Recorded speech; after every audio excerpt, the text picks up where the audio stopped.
Hi, it's me, Megan Bob. And yes, Hard Choices is back, finally. I know, it's been a while. Look, I'm going to level with you. 2025 has been unkind to me, Megan Bob. And so I am now getting back on the horse. And so I bring you this peace offering, this episode of Hard Choices Lost. And then there's going to be an April episode and a May episode and a June episode. Don't worry, those are all already recorded. And then from there, who knows? Certainly not me. I don't know. But what I do know is that this episode features two virgins to the podcast, which is delightful and delicious. Sadly, one of the things that happened in this episode is that Cam Servo's audio flashed sideways for a little bit, and so part of it was lost. I know. Fitting, right? I can't even believe it. In this episode, of all episodes. I mean, yes, it makes sense, but also too much sense, and I rebel against it. But anyway, the episode itself is very good, I have to say. I'm very pleased with it. And I think you are going to be delighted when you hear it. It is going to take you back to a time when TV was, boy, was it weird. A lot of stuff was happening. All right, enjoy this episode and say hi to that smoke monster for me, huh? Bye. How did you get here? I mean, you clicked play on the episode, or you downloaded it, obviously. But in a deeper sense, how did you get here, man? And where even is here? Is it a kind of purgatory? A kind of temporal vortex? Is it the raw beating heart of the world? I'm Megan Bob, your host for this episode, and honestly, I didn't watch the show we're covering except for one episode where I think there was a polar bear, and then the final episode. So I guess you could say that when it comes to this episode of Hard Choices, I'm kind of lost. Ah! Get it? Seriously, that's the only lost joke I have. I'm so sorry. Don't worry. Everyone else on this episode is a Lost superfan. So if you came here to get your fix of the titan of television that was Lost, you're in exceedingly capable hands. They just aren't mine. And just what are these hands here to do? For that, we have to reveal exactly where you've crash landed. Welcome to Hard Choices, the podcast where we rank the fuckability of fictional characters from most fuckable to least fuckable, trying to find the median, zenith, and nadir of fuckability in a given universe. But really, it's about turning the island into Love Island. Or at least Fuck Island.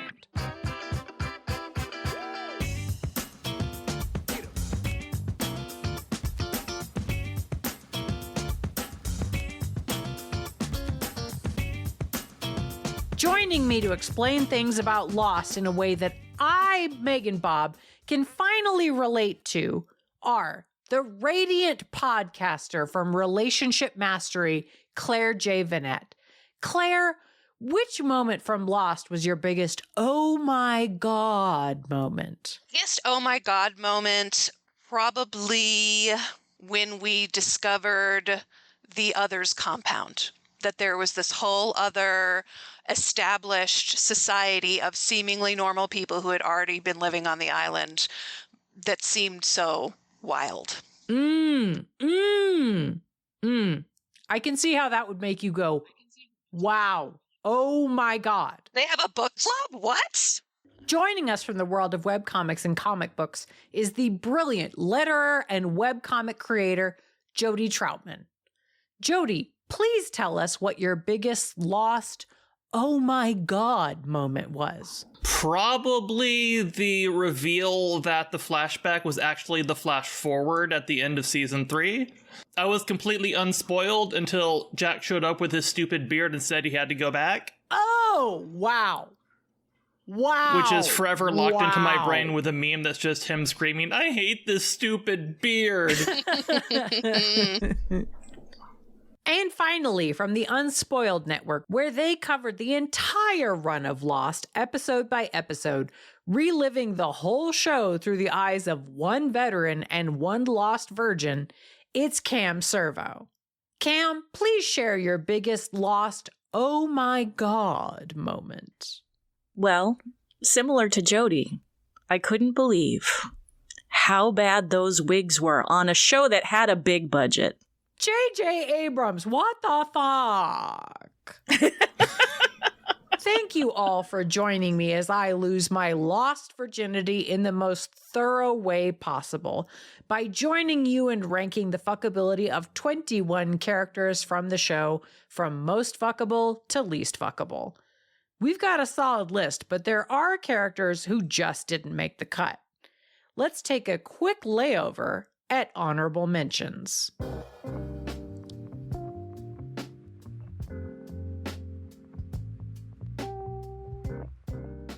Danielle Russo.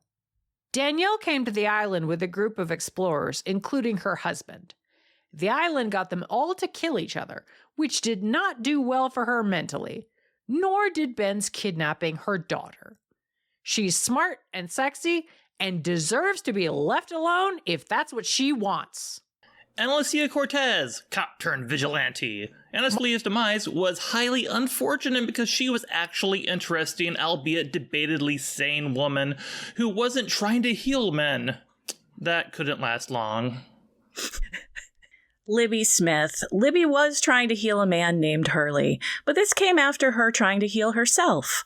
When Michael killed Ana Lucia, Libby walked in, so she had to go too. Sorry, Libby, we hardly knew ye, though you gave us Desmond. Nikki Fernandez and Paolo grouped together because they're a unit. A romantic couple in that they don't live without the other. They stole millions of dollars worth of diamonds, crashed on an island, then killed each other over them. Whoops. But Rodrigo Santoro plays Paolo, and Cam needs him mentioned. Thank you. Marvin Candle, the hottest man of them all. He would have skewed the data. Anthony Cooper, a.k.a. Adam Seward, a.k.a. Tom Sawyer, a.k.a. Ted McLaren, a.k.a. Louis Jackson, a.k.a. Paul, a.k.a. Lock's shitty dad in a box, a.k.a. Sawyer's impetus for his descent into crime, a.k.a. the guy who hires Patrick Swayze in Roadhouse. Charlotte Lewis, a Dharma kid who made it off the island and became a cultural anthropologist, the only other option besides time-space physicist if you're of that ilk. Charlotte dies of temporal displacement. If you still can't remember her, she has red hair. And sharing a name with me, Claire Littleton. Claire spends most of the show mentally unwell due to the island's influence and kidnapping of her son, and the rest of the show incredibly pregnant and uncomfortable. We wanted to give her and her cervix a break. She's so cute. But also, yeah, mega pregnant. I mean, Emily de Raven is super cute, so we're making a sacrifice. Except for the second half of the show when she has that crazy Squirtle baby. Squirtle baby is what gets you to buy in. It is a skeleton Squirtle. All right, with those characters given their due, or at least something approaching it, we now run down the 21 characters we're absolutely going to get into as much as we let them get into us. Hugo Hurley Reyes, an unlucky lottery winner who is often the voice of reason on the island and tends to be the one keeping spirits up where possible. Maybe it's controversial, but we'll go out on a limb and say he's the best character on the show. Not because he's unfailingly kind, not because he figures out how to write The Empire Strikes Back better, but because the actor created a podcast of the show, and that's what real heroes do. Jack Shepard, a doctor turned train wreck. Jack proves that the apple doesn't fall far from the tree because the apple just wants the tree to love him. James Sawyer Ford, a con man train wreck turned good guy who will give you a nickname, but it's likely to be problematic. Or Freckles, but probably problematic. You're gonna be won over by that sarcasm or those dimples, though.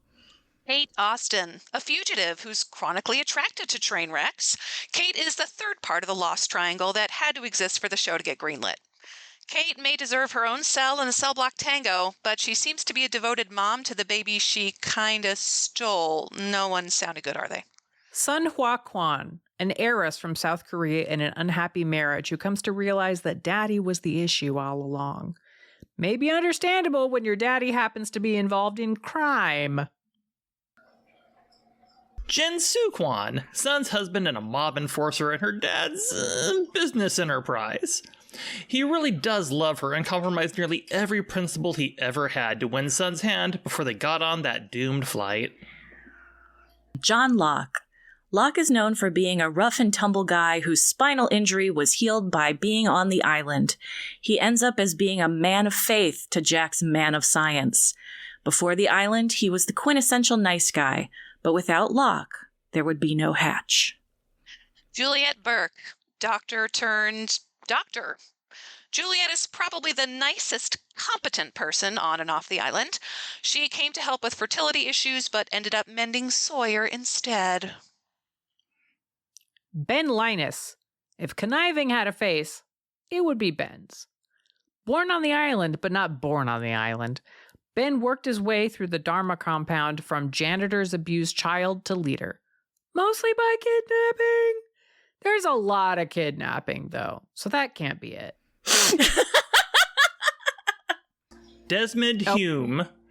We meet Des in the hatch, so he should be the guy who doesn't last. But Des is the goodest boy, and he comes back to help the folks who ended up on the island from the plane crash. Also, he loves Penny, and Penny loves him. And that's not important for our purposes. Number 11, Charlie Pace. You All Everybody. One half of Oasis, Drive Shaft. Charlie was lured into a life of drugs and all that made VH1 Behind the Music a popular show most of you have never heard of. He gets through rough patches with the help of his friends and is redeemed by a heroic death. Oh, must-see TV, how you redeem us all, truly. Miles Straum. Miles is the most believable character in this series because he can see dead people and is irritated by them, then uses it to make cash. He also gives Sawyer's sarcasm a run for its money, which is lovely. Richard Albert, a mysterious and ageless other with eyelashes for days. It's not Maybelline. He was born with those gorgeous eyes. Centuries old, the island knew a good thing when it found him.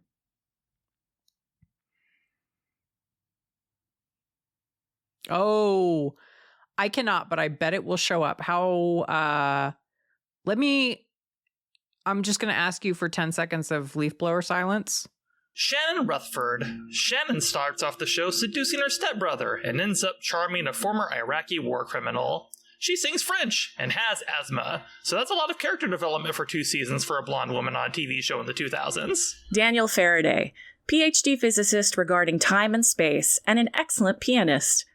Daniel is the usual prodigy for a show of this time. He's the son of Eloise Hawking and Charles Widmore, 2 of the original Others. Daniel is earnest and, well, I'll give him earnest. He conducted experiments on his girlfriend prior to coming to the island, and they permanently damaged her. Yikes. Frank Lapidus, a pilot of the crew trying to recover people from the island after Flight 815's crash. He's a middle-aged man who knows his place, enjoys it, and is the antithesis of drama throughout the time he spends on the show. And them eyes.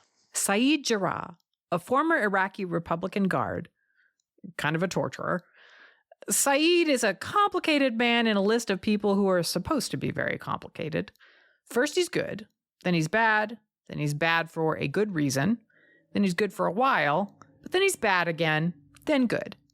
Basically, it would take the entire show to describe why Saeed is the way he is, so we'll simply say that much like Spike from Buffy, Saeed is a random encounter table, and you should roll at your own risk. Echo, or Mr. Echo, a child soldier who grew to power in Nigeria as a warlord and drug smuggler. Echo decides to be the person he always wanted to be on the island, a priest. Due to some health issues on the part of the actor, we don't get much time for Echo, but he does build a church and find the skeleton of a person he sent on a drug run all in the same season. Michael Dawson. If you ever hear a Lostie yelling, "Wolf!" at the top of their lungs, they won't do it as well as Michael Dawson. He's a Renaissance man who is being reunited with his son after years, then has the kid kidnapped away from him, then disappears, then comes back seasons later.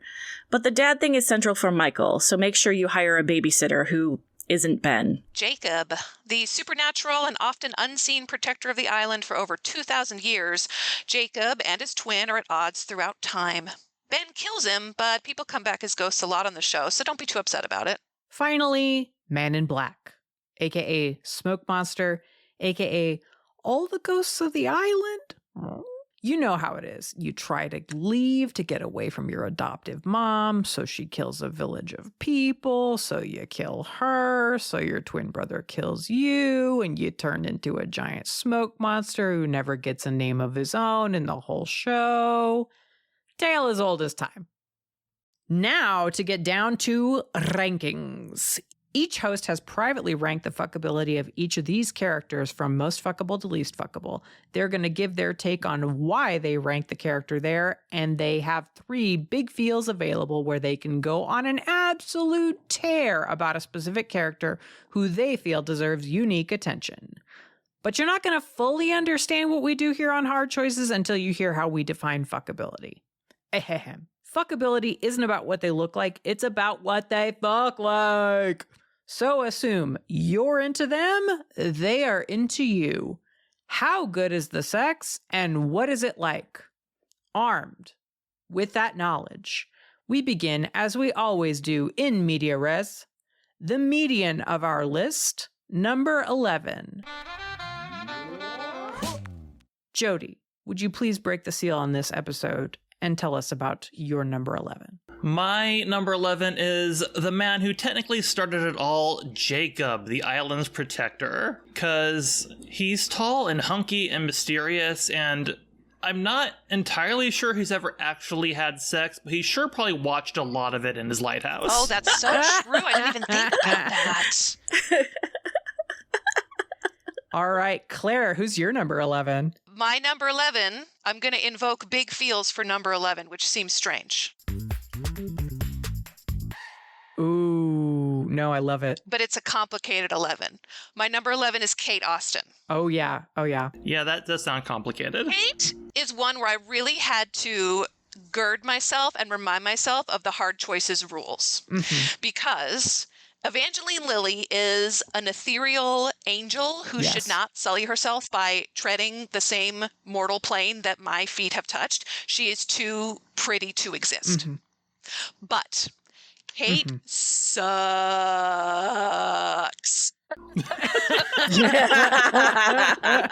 But she's also like passionate, but she's also selfish.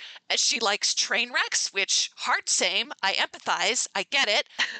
So I had to put Kate in the middle because I feel like situationally things could be good. I think the sex could be great if we were just random example. Filthy and sweaty and locked up in cages on a humid jungle, and we'd had sexual tension brewing for months and we thought we were about to die.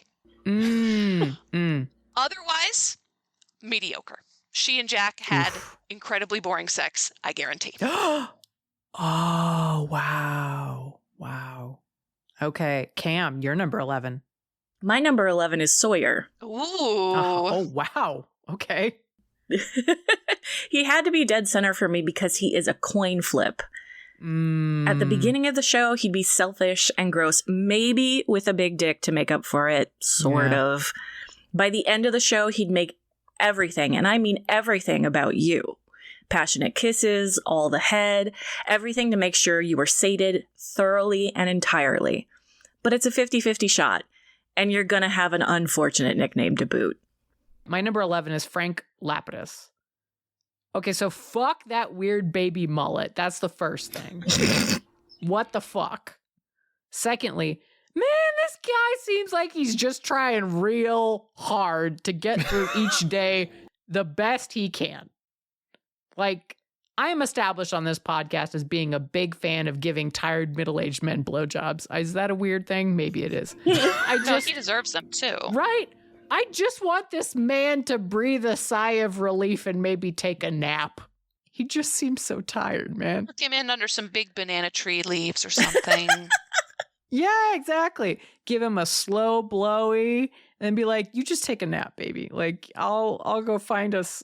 He might fall asleep before he comes, and that's fine. That's fine. That's fine. I've made somebody sleep come before. Like, that's fine. It's like, you know what? Whatever. It's cool. Just relax. I'll go find us a coconut or whatever the fuck we eat on this island. Didn't watch the show. That would be repeatedly saying that. We move on now to number 12. Cam, who's your number 12? My number 12 is Charlie. Oh, wow. Okay. Charlie is a good guy who likely has a ton of experience given he's a former rock star. But was there any sex about his partner? Mm-hmm. I ask you. He's clearly a softie with how sweet he is with Claire, but he's worse than a virgin. Wow. This is why. You have to unteach him before you teach him. Mm-hmm. Nah. Wow. I mean... Harsh, yeah, but fair. Yeah. Thank you. That's usually my MO. My number 12 is Shannon. Oh, yeah. A lot of selfish bitch energy. And honestly,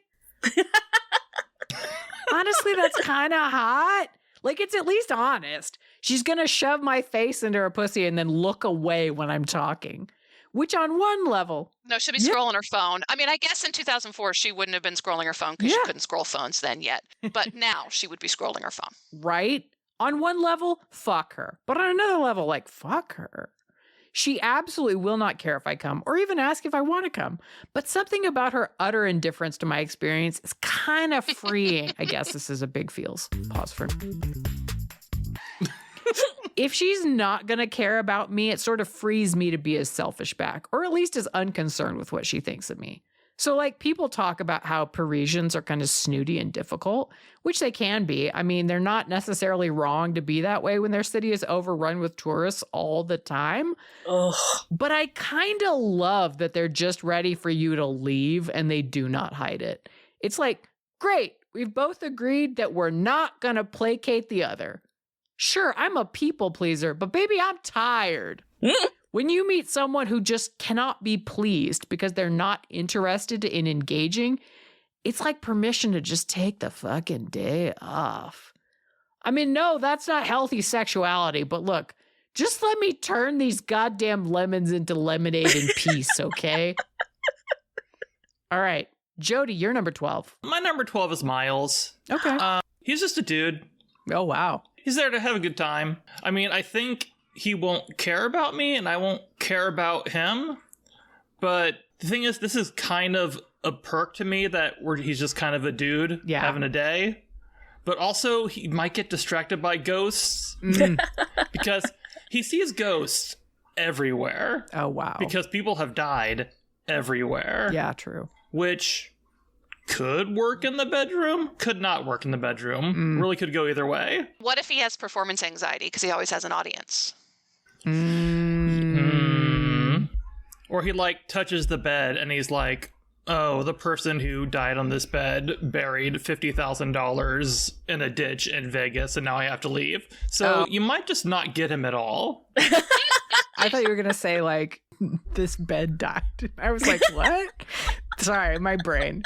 Claire, who's your 12? My number 12 is Sun. Okay. Again, ethereally beautiful individual.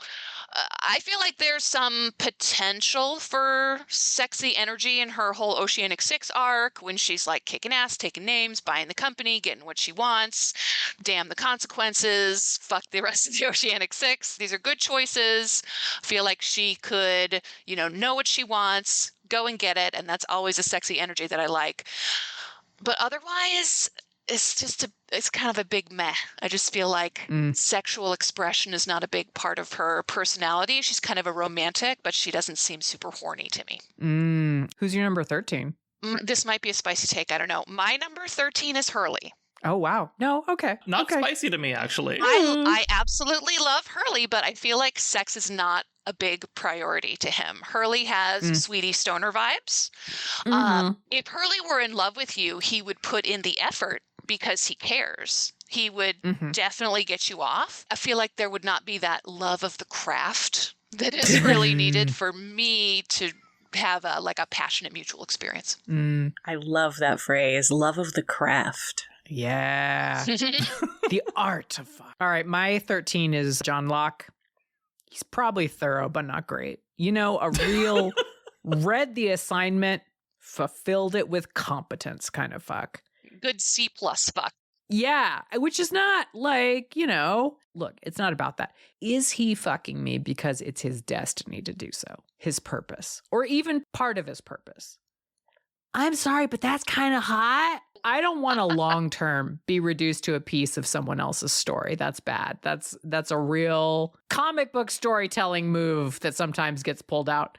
But if I'm going to be like the guest of the week in someone's bed, I could do a lot worse than being a major plot point. All right. Jody, you're number 13.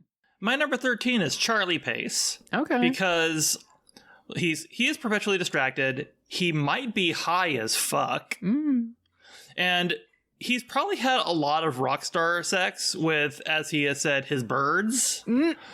But, like, I'm unconvinced that rock star sex is actually good because I don't think they're trying. They don't have to. So you get, like, even when he's sober, I feel like you still get sloppy rock star sex, and I could live without. All right, Cam, you're number 13. I feel akin to Jody now. But my number 13 is Daniel Faraday. Wow. Danny Boy is dangerous with women, but not in the good way. I have no desire to lose my brain or my life for science. So he's not going to be interested, but he pretty. And he got good hands. So for just one night, maybe? Who'd you put at 14? I put Shannon at 14 for similar reasons. She's a pillow princess along with all the princess nature, but she's also got a Game of Thrones energy after getting it on with Boone. That just kind of, that's too much ick for me. I was going to say that almost made me put her a little bit higher, but Oh, it was not enough to save her for me. All right. Claire, who'd you put at 14? I put Jin at 14. Oh, wow. One of you guys said that Sawyer might have a big dick. I feel like Jin might have a big dick, but I also feel like he thinks that being good in bed means just like sawing away for 45 minutes to just prove what a worthy partner he is. It was very sexy of him to become a thug for his wife's father, but in general, not a good partner. Even when he redeems himself as a husband, I feel like the sex is probably still not there. Oof. My number 14 is Juliette Burke. Whoa. Man, she seems like she does some real good normal person sex. Who knows? We'll see how wrong I am later. Just like You might be wrong. I might be. I'm open to this. You know what? No spoilers. I say on this show that is all spoilers.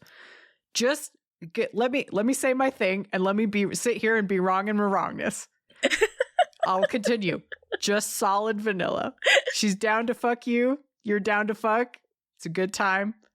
I don't think I'm going to remember anything about it. And indeed, I can barely remember each word as it's leaving my mouth. But like good, if not memorable time. All right. Stay tuned to see how wrong I am about that. So wrong. Okay. All right. Jody, you're 14. That would be Dr. Jack Shepard. Oh, yeah. Look, is Matthew Fox a hunk? Obviously, yes. He is a giant beefsteak of man. But also, Dr. Jack Shepard is a drunk.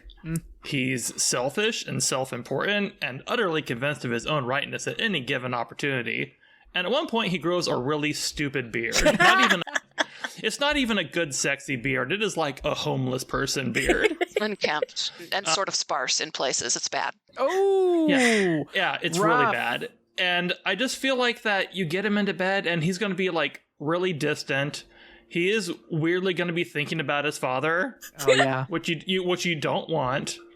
He's going to be thinking about if Locke was right. Or if he was right. God. He's going to be thinking about literally everything that ever happened in his entire life except for you. You have him as high as this. Oh, yeah, no, there's It gets worse, huh? He's still hot. Oh, okay. Okay. See, the type of person you are on Hard Choices is now emerging. I see this. Look, I understand that hotness is not the point of Hard Choices. I'm just saying. Yeah, it's the point of Lost. I get it. No. It's just I'm understanding now that you're like, I can put up with a certain amount if I get to look at something that I'm like, all right. I mean, you get to feel the abs. Yeah, it's true. There's a lot going on there. Oh, man. Aesthetics are part of the experience. They are. Is it okay if I jump in right now? Yes, it is. Because number 15 for me is Jack. And, well, Jody stole my entire speech. The only thing I wanted to point out is that not only is he good looking, but he's a doctor, so he understands anatomy and nerve points. Right. Yeah. Yeah. He is an expert surgeon. He's got those hands. Yeah. True.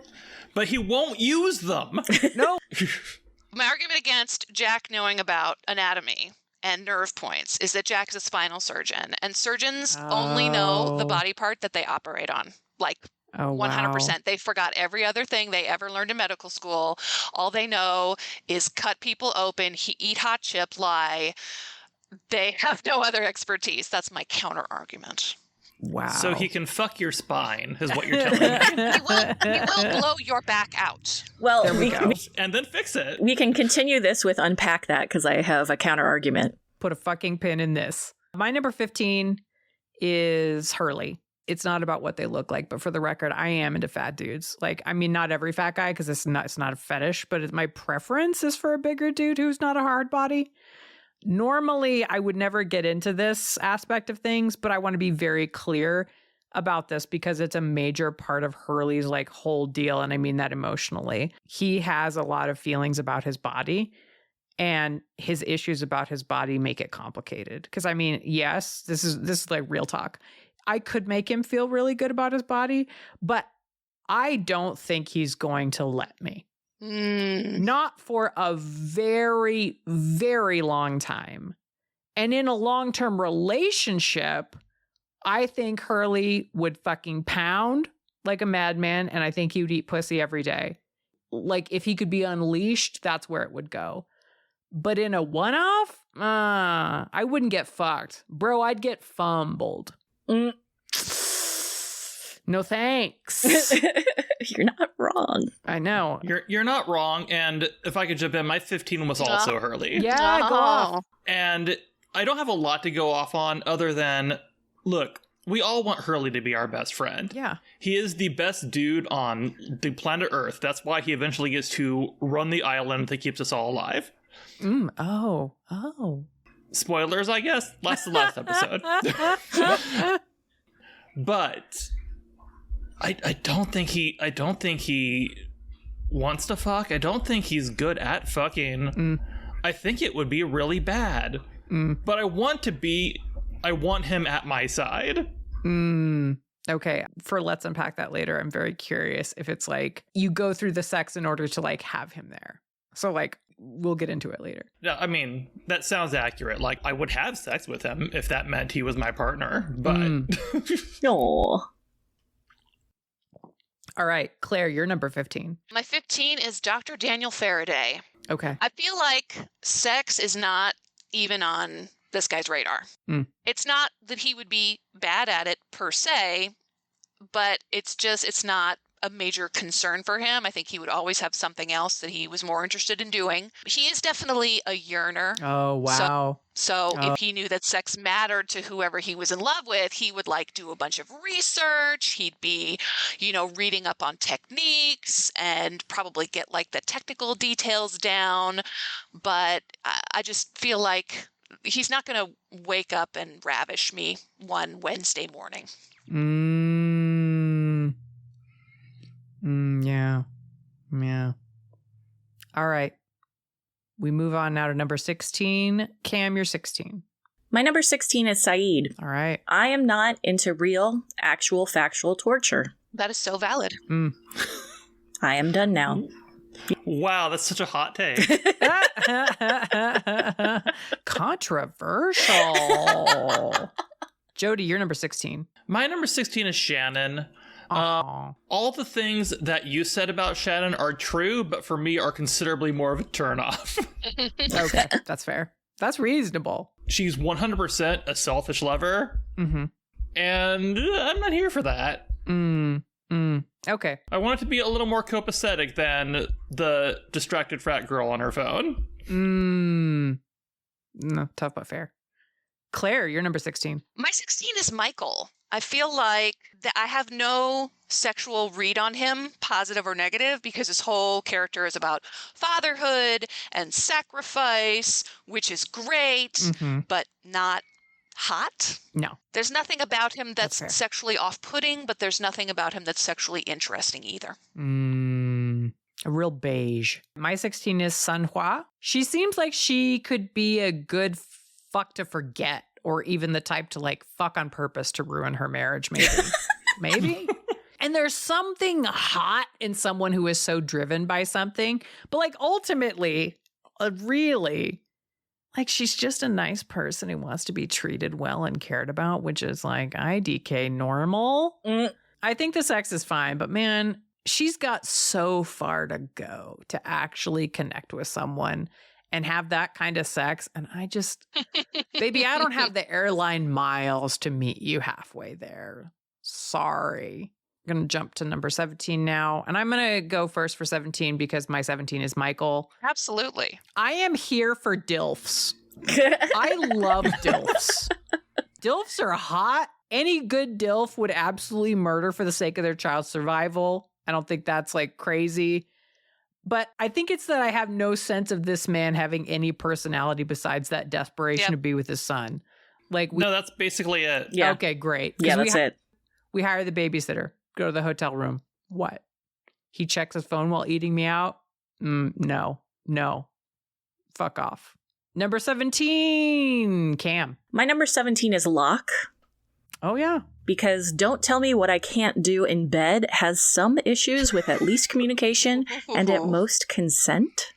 Ooh, yikes. Also, he fucked up things with Helen. How do you fumble that? Helen, played by Katie Sagal, that goddess. Mm. Locke doesn't deserve any more happiness. None. Oh, wow.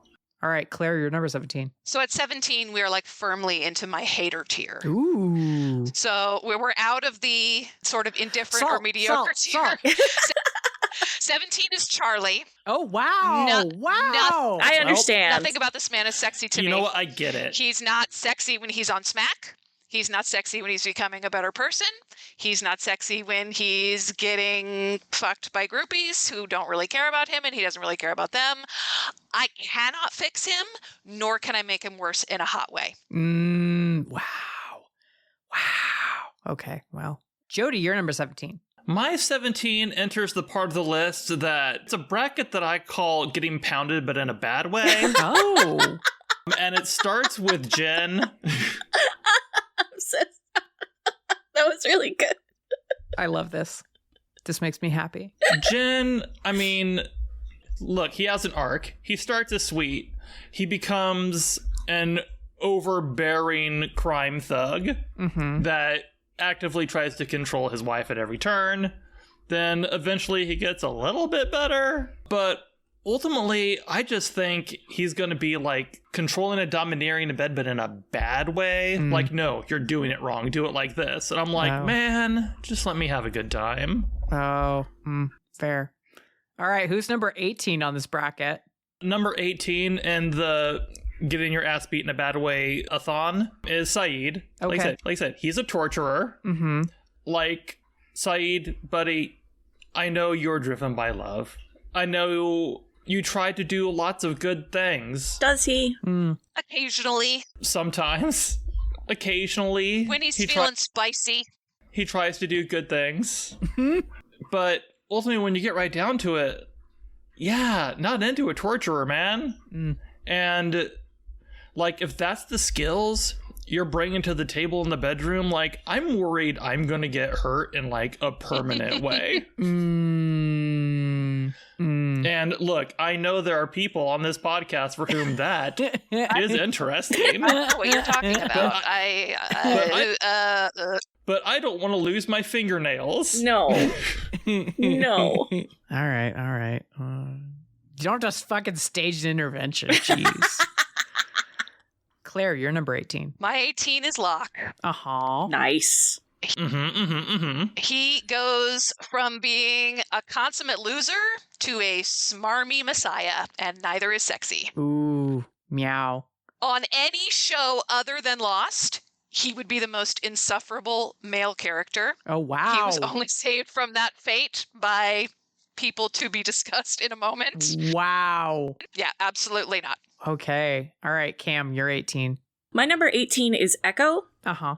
I was not for M. Bison on the Street Fighter episode, and Echo doesn't even have the accoutrements of a warlord anymore. Oh. He's just someone who caused a lot of pain and now wants to be a priest.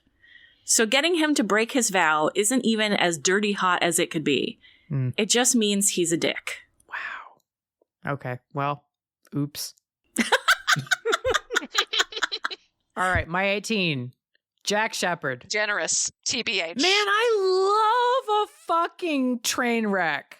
I love a train wreck. You do. But this train wreck is wound way too tight. He feels like the guy who doesn't even lose control during a fucking orgasm. Is he committed? Is he driven? Yeah. But never in the name of himself or things that he enjoys. Like, you gotta be at least a little selfish to really get into sex. Mm-hmm. But this guy gives big self-abandonment energy. Hashtag therapy. Jack's got the look of a man who can't fuck the pain away. Nah, man. He's gonna CrossFit the pain away. Fuck off. With Pearl Jam playing in the background. Appalling. We move on now to number 19. We're closing in on the bottom of the list.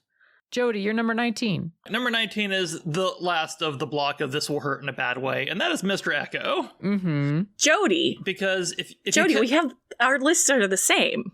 They're pretty similar at this point. But Mr. Echo, like, if you catch him when he's a warlord, it's gonna be violent and selfish on his part, and you'll probably be dead at the end of it. And if you catch him on the island, it'll probably still hurt a lot, but his heart won't even be in it. Oh, wow. Like, neither of us will enjoy the experience. Wow. And then also his brother might be watching you the entire time.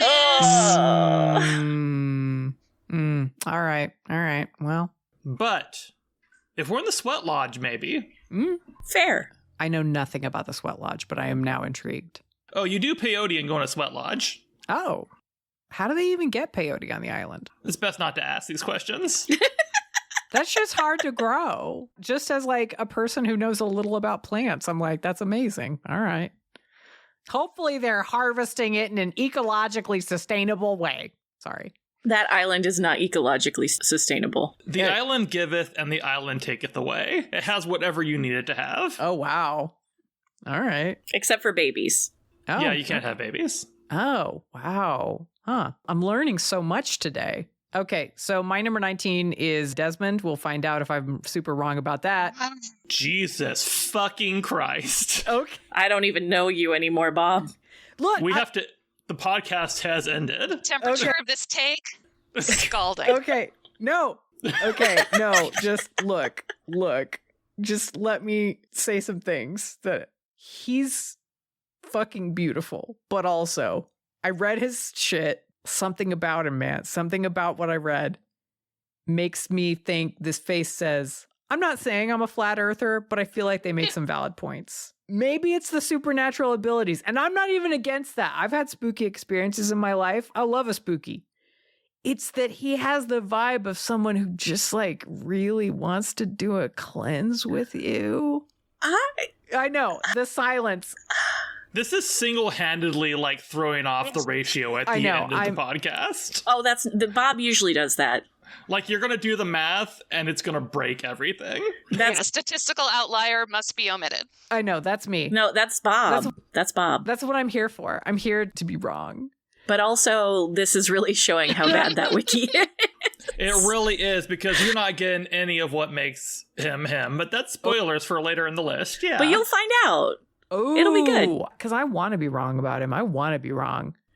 I looked at his face and I'm like, this is a disappointment, man. I want to be wrong about you. There's like 2 specific episodes of television you need to watch to understand. Then I look forward to this because I worry that he does not dick down with conviction. He dicks down with chakra alignment in mind. And so, like, please, I cannot wait to find out why it's going to be great when I fuck this man, because I really want to fuck this man. Man, that'll take hours. Good. I'm glad. Never have I been so glad to be wrong. Okay. Cam, number 19. Number 19 is Michael. Oh, yeah. I would feel badly for Michael, but he did kill Libby. I don't care why. No matter how hot, no matter the reason. No. Yeah. He is hot, too. Oh, he's so hot. Oh, God, he's hot. Pretty man. Oh, he's mega hot. Look, this is an island of hot people. That part is not in question. There's a lot of hot people on this show. Again, the point of the show is the hotness. It's definitely seems like how they did their hiring department. Jacob only saved hot people from the airplane. All right. Claire, you're number 19. Speaking of, my number 19 is Jacob. Now, had I thought had I thought about him being a supernatural voyeur, he could easily have ended up higher. But other than that, he's definitely on my list of like, I just feel like he's a Ken doll down there. Wow. He would only be interested in fucking the glowing hole at the center of the island. That is his job. Exactly. I don't think he would show up for an actual human being. Wow. Welp. Okay. I continue to learn. Okay, we move on now to number 20. We'll see how wrong I am about this. Richard? Whoa. Oh, dear God. Look, this man seems like he's seen some real fucking trauma and seems like he hasn't had a lot of time to think about it. Seems like all trauma, no therapy. That's not incorrect, but still. Okay.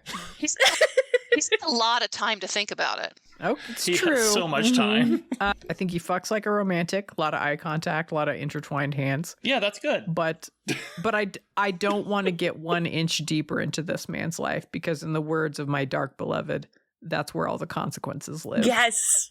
That was such a good line. And this man's life feels like it is very full of consequences and reversals and just a lot of problems over the span of a very, very long time. And he gives off some yikes fuck. I know, the silence. This is beautiful. This is what I was hoping would happen. Okay. I know. Everybody just big sigh. What the fuck, Bob? Okay. Jody, you're number 20. Oh, my number 20 is Michael. That dude sucks. Yeah. He just sucks. Like, pre-Island, he was a bad dad. He was a bad husband.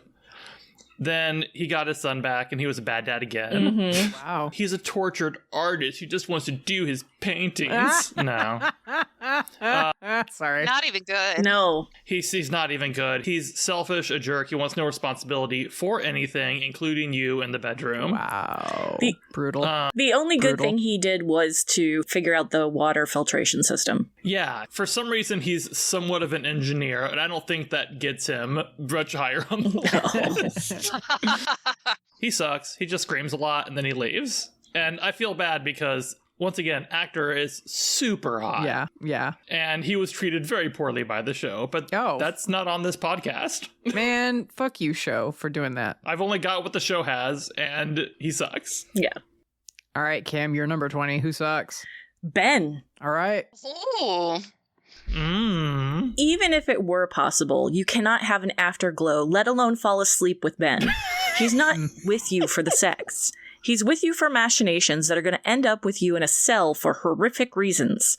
And then he's going to kidnap a kid. I don't know whose. That's how he rolls.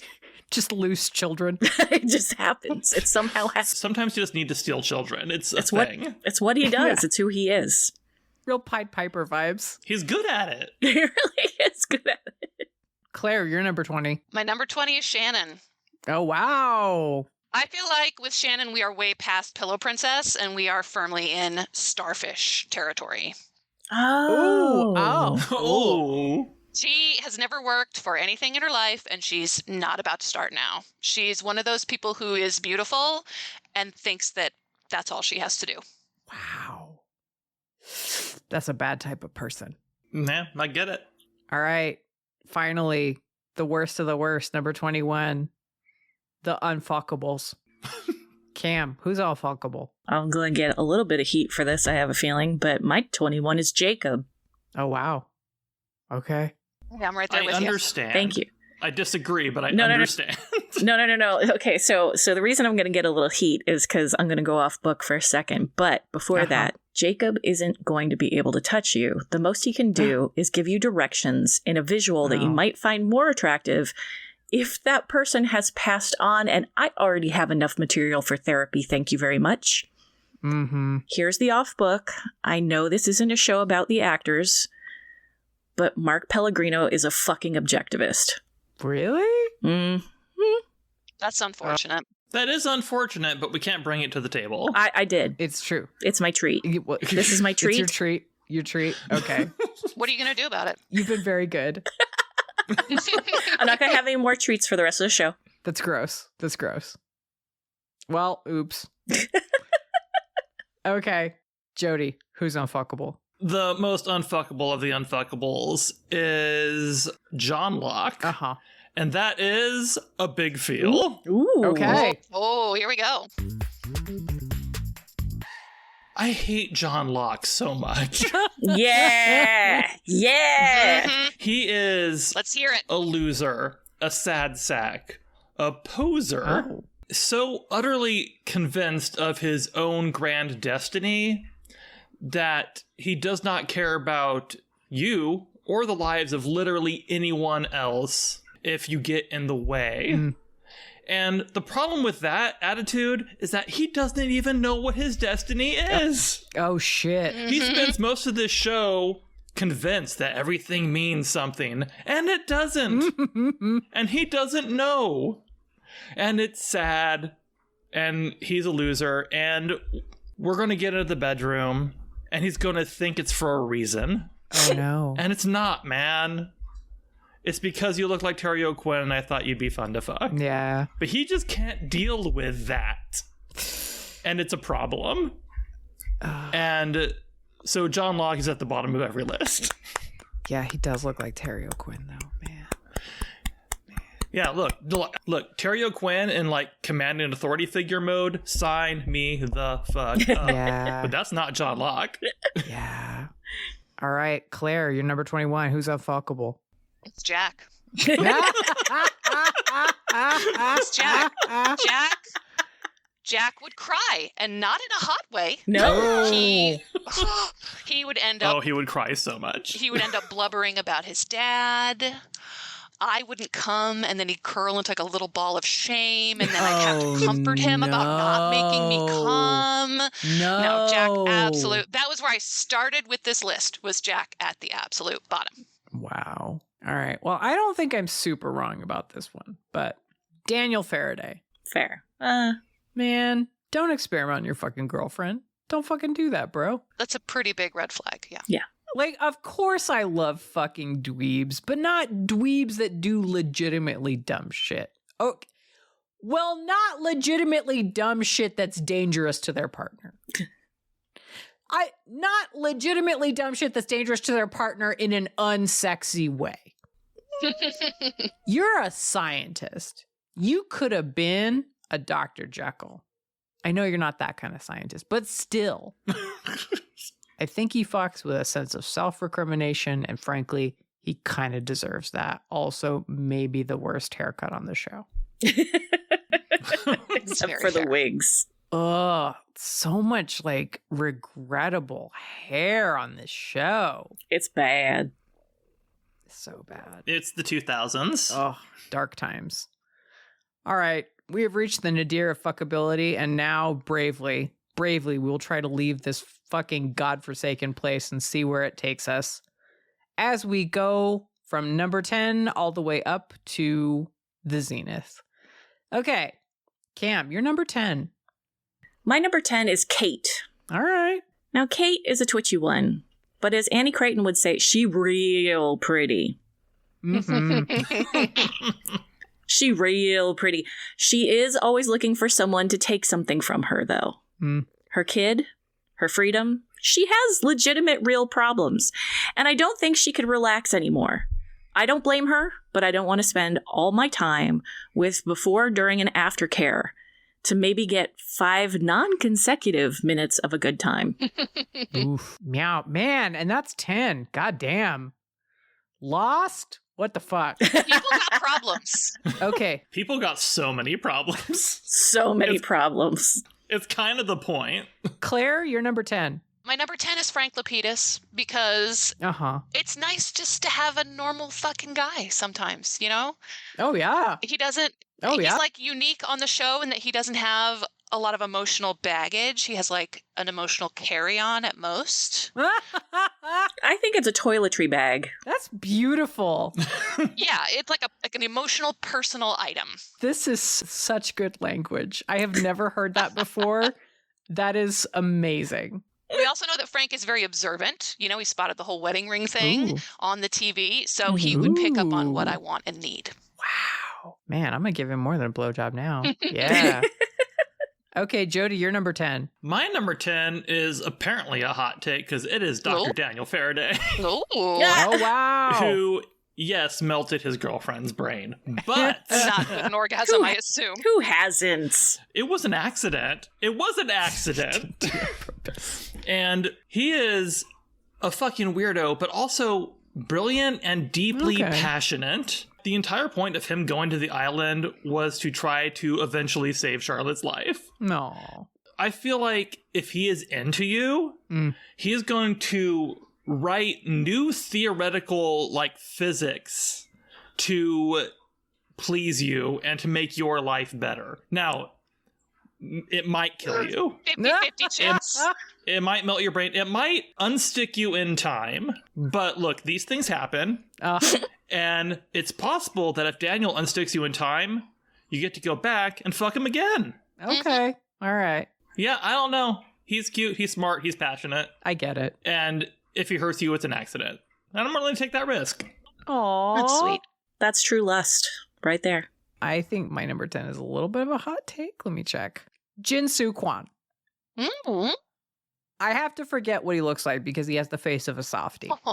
But he's basically like a fucked up romance novel hero.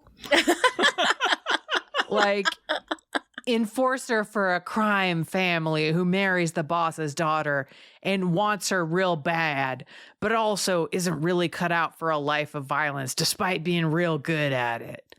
The thing is, as hot as it is that he has the capacity for violence, I like someone who can at least like relish the tinge of it a little. Mm-hmm. I'm well established on the record as loving a hard slap. And this guy, I mean, he just came off of years of throwing punches. I don't think he's looking to get back in the game, but his backstory is so fucking hot. But it is not hot enough to make me get over the dearth of red cheeks I'm gonna have. But, you know, he hot. We move on now to number 9. Jody, you're number 9. My number 9 is Kate. Okay. As we've established, just smoking hot because she's Evangeline Lilly. And we can't take that away from her. No. Second, I just think she's good at sex. Yeah. Like, I look at her and I'm like, oh, that girl fucks. You're gonna catch her when she's, like, on the run.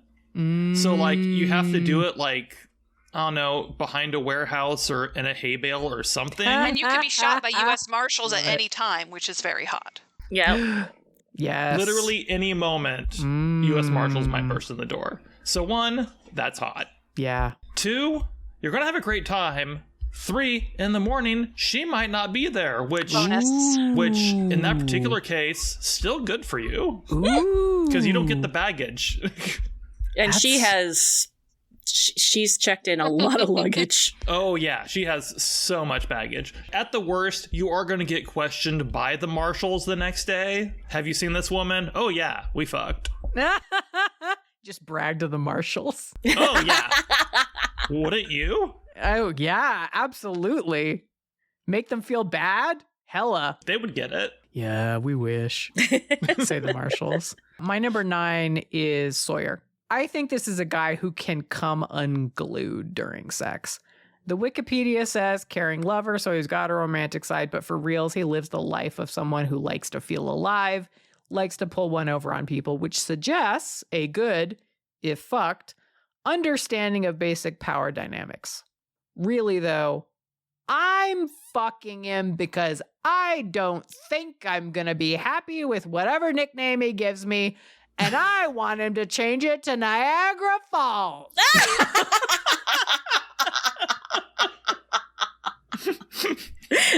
He might have given that to Jack. We don't know.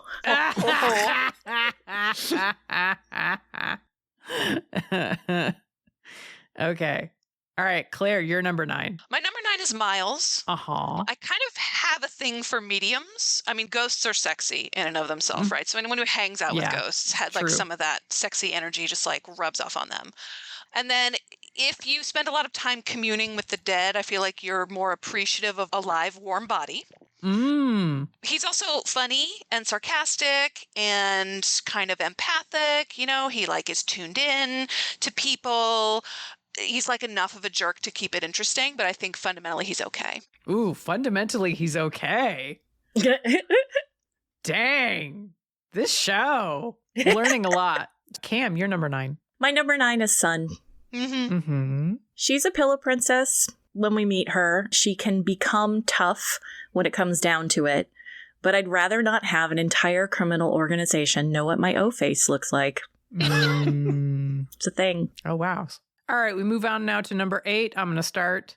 My number 8 is Kate Austen. She's good at seduction.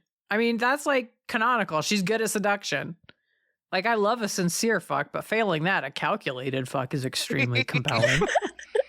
She's going to be good because she has to be good. She has the skills to pull it off. Also, this is very specific to hard choices, but in the course of the show, I've contemplated fucking a lot of murderers. Very few of them are also great at sex, so there's some real novelty here. Cam, you're number 8.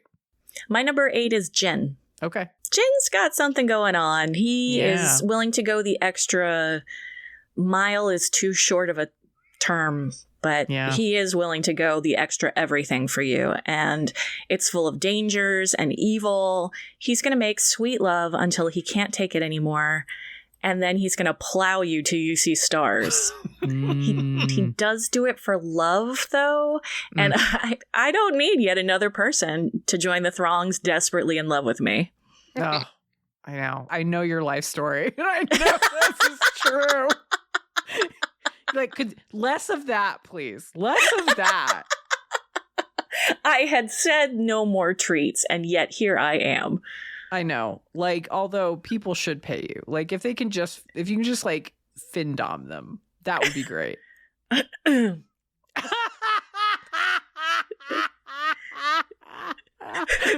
Oh, that was a very telling cough. I like that. Okay, Jody, you're number 8. My number 8 is Ricardus, Richard Alpert. Uh-huh. Boy, I just like looking at those eyes. I mean, they're good eyes. He's got natural eyeliner, and boy, is it something. He's immortal. He's fit.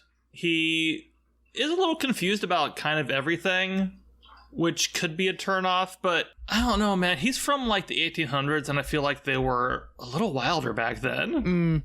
Like, if he's into me, he's going to get trapped on a pirate ship and sail to an island for me. Ooh. And that's very sweet. Ultimately, yeah, I'm just real into this man. Okay. He has a quality. He has the it factor. And I can't explain why I love Richard Alpert, but I love Richard Alpert. Okay.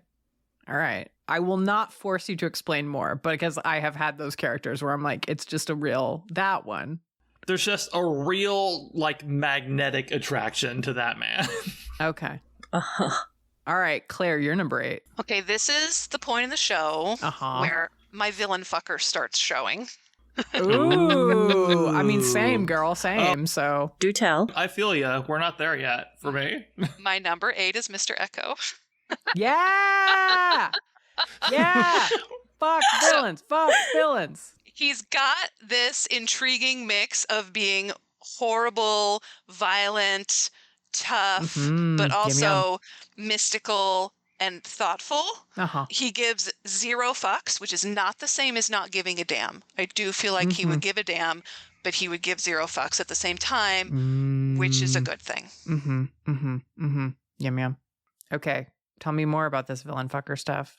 Who's your number 7? This sort of counts as a villain fucker, I guess. My number 7 is the Man in Black, aka the Smoke Monster. Yeah! First appearance of that character on the list. He's going to rank pretty highly across the board here, apparently. Yeah. So he has a lot of anger and rage, so like the potential for hate sex is off the charts. Mm-hmm. Yeah, ma'am. I mean, I'm assuming that when we say I'm into them and they're into me, it doesn't necessarily have to be that we actually like each other. We can be attracted to each other while we don't like each other. And I feel like if he doesn't like me, it's going to be better. It's also a bonus that he can look like anyone, at least anyone's dead. So if we have like an ongoing sexual relationship, it never gets stale. Oh, wow. Cam, go for it. Number 7, Man in Black, of course. Yeah. He is a unique and never again opportunity to have sex with a smoke monster. Yeah. Those sound effects, Megan Bob, I'm going to point out to you specifically, they include chains. Ooh. Ooh. Unlike his brother, the Man in Black can interact with you, and I want to see what sex is like suspended 50 feet in the air. Yeah. Wow. Delicious. Jody, you're number 7. My number 7 is James quotation mark Sawyer quotation mark Ford. Mm-hmm. Because this is the part where I'm a romantic, Aww. and I know that's a bad thing on this show. No, it's sweet. It's sweet. No. But Yeah. he's a dirtbag with a heart of gold. And in the end, he just wants to settle down in the 70s with a nice lady at a hippie camp. Drive their little VW bus around. Drive a little BWS around, but still throw around his authority as security chief. Like, I'm into that. Like, eventually he develops this, like, mega confidence, but he still has an edge. And, like, I just think that makes for a good time. Jody, I'm sending you my cartoon fanfic that I made. Okay, that's fun. Also, he's dreamy. He's just real dreamy. Hands down, to me, the handsomest man on the show. In the dreamiest sense of the word, yes. My number 7 is Miles. Mm-hmm. He's a manipulator, but a manipulator around something he can really do, which hits different than Sawyer for whatever reason. I think it's that it's not a carefully crafted con designed to hit whatever I need, in order to hand something over. It's a con designed specifically to account for his skill set. It suggests someone really good at hiding parts of himself. And now that I have that figured out, he's like a million times better. I want him to trust me enough to actually be honest with me. Ooh. I want him to have a fully embodied, like, honest to God, this is who I am, fuck. And I think he could give that to me in the right circumstances. Like, I want to look him in the eyes when he comes and watch him just be himself. Delicious vulnerability. Nom, nom, nom, nom, nom, nom, nom. It's more delicious when it's rare and hard-earned. Be hard to get. Exactly. It's a real black stallion, this man. Okay. All right, move on to number 6. Cam, you're number 6. My number 6 is Hurley. Aww. Simple reasons. He's sweet. He has his own brand of creativity. Aww. You're going to have to take the lead nearly every moment of time, but he will take direction very well. He won't have a hidden agenda, and that's unique. Yeah. And I bet he gives the best hugs in the history of ever. Zero debate. Oh, so snuggly. So much the snuggle. I don't get a lot of hugs, and so, like, the idea of just, like, the best hugs. Oh, yeah. Compelling. Hugs that are themselves drugs. Yes. All right, Claire, you're number 6. My number 6 is Richard. Yeah. Okay. We know some things about him. We know that he takes direction well. We know that he is devoted to long-term goals, and he will work as hard and as long as needed. But no harder because it's not about him. Ooh. And eyelashes, obviously. Obviously. It's all about the guy liner. Obviously. It's without saying. All right. Oh. Jody, you're number 6. My number 6 was almost stricken from this list, and I had to debate it, and that is a big feels for Frank Lapidus. All right. Yeah!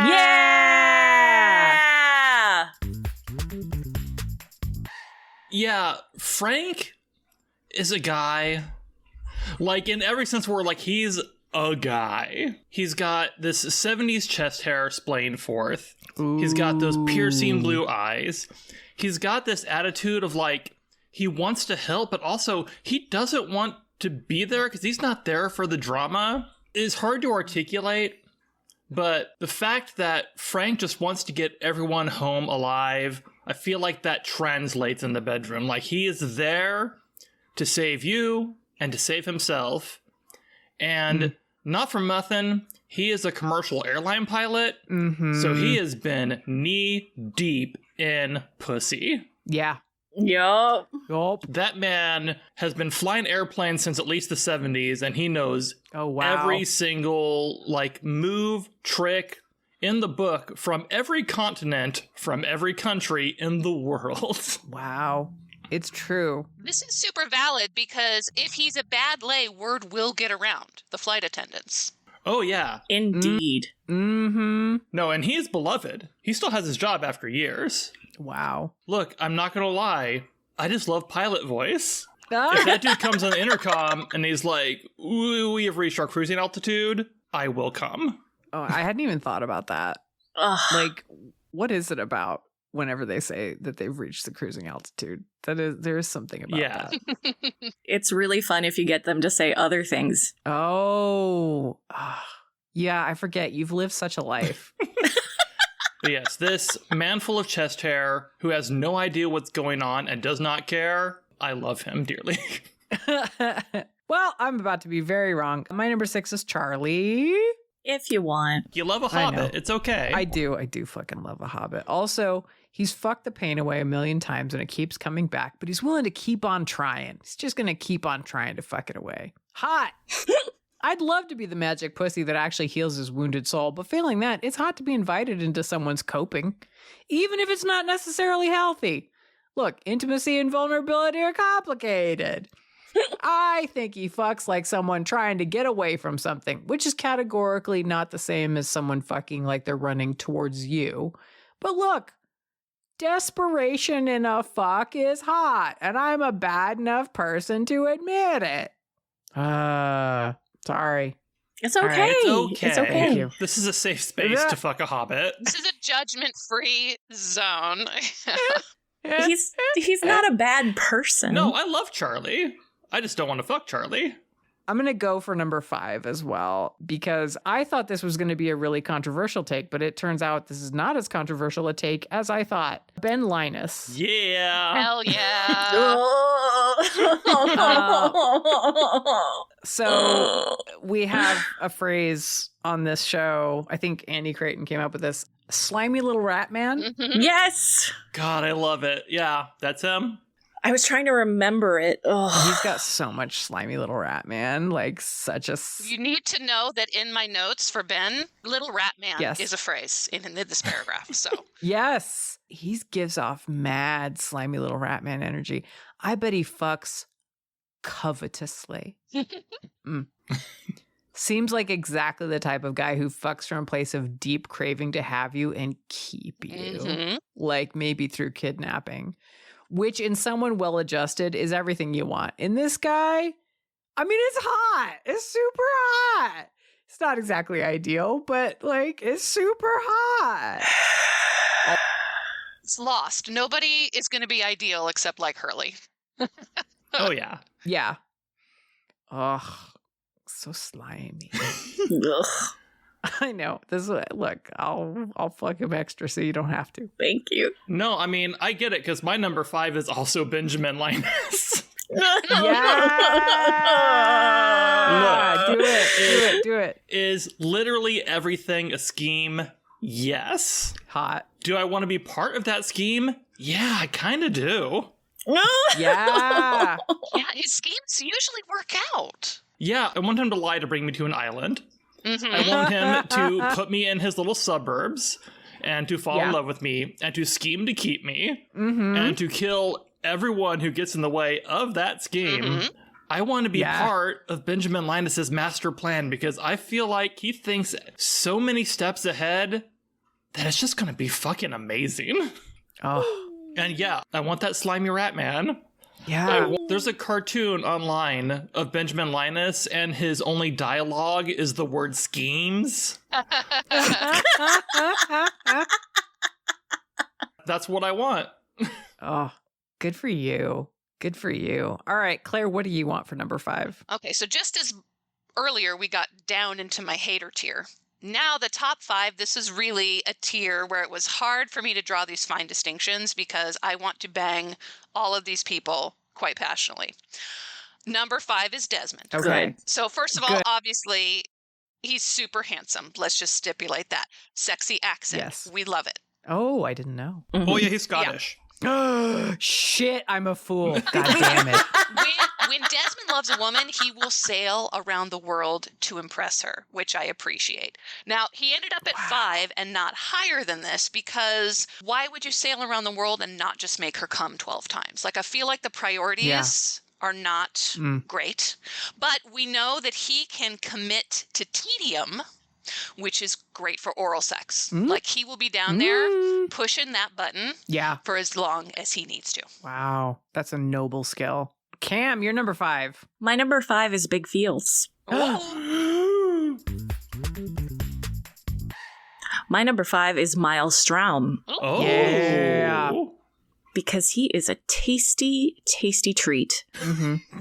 If you've been a part of Hard Choices, you may have picked up my type. That type is sarcasm. Miles has no time for bullshit.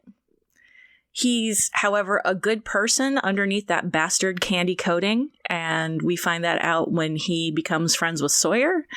I bet he'd be grateful for a good fuck in a way that people who have had easier romantic lives, like these stunningly gorgeous folks, wouldn't understand. Not that Miles is hard on the eyes, but he's no leading man, and that's why I want him so much more. Yeah. Plus, if you like audiences, all those voyeur ghosts will be around to check things out. Ooh. Yeah, Literally, ooh. Yeah, hell yeah. Make a bunch of ghost jelly. That's hot. We move on now to number 4. Claire, you're number 4. Okay, Return of the Villain fucking vibes. My number 4 is Saeed. Yeah! Oh. Yee. Look, he's foxy. I mean, he's hot. Don't get me wrong. When you guys were saying I don't like torturers, I'm sitting there going, I mean, I kind of like a good torturer. Yeah! Yeah! I mean, not in real life, but yeah. Exactly. In the confines of fiction, Different yes. strokes for different folks. I want him to tie me up. He's got focus. He's got drive. He's ruthless. He's unpredictable. He keeps you guessing. He's also a huge wife guy. So there is that softer side. That's true. And just blisteringly hot. Also, he has a whole arc where he just like is killing people and like hates himself and feels empty about it, and that's definitely like a kind of coping sex that I would love to get involved in. Ooh, I didn't even know that was on the table. Ooh, murderer who hates himself. Yeah, when I said it was really complicated to like figure out Saeed and describe it, there's no description. Yeah. Saeed is a good person that keeps being asked to do bad things by people. That's hot. And I love that. He also convinces himself he's a bad person. Ooh, that's hot too. All right. We're bumping Saeed up my list now, and that's unfortunate. Y'all have fun. All right, Cam, you're number 4. My number 4 is Desmond. All right. Mm-hmm. Oh my bod, here is passion. Here is a man who will fuck you so good because he has a laser focus on you and you alone.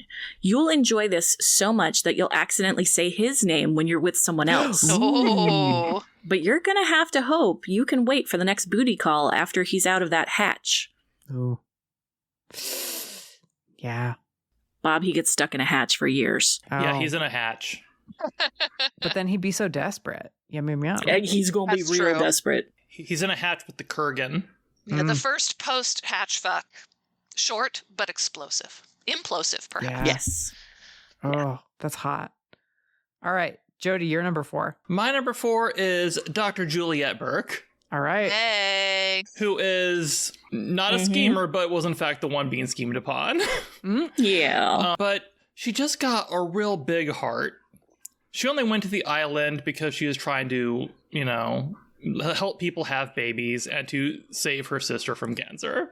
Aww. And she falls in love big when she eventually gets with Sawyer and wants to settle down in the 70s. And it's the similar thing with Sawyer. It's like, yeah, I get it. Like, you seem like the perfect person to want to settle down with, but also, like, fuck every single night. Mm-hmm.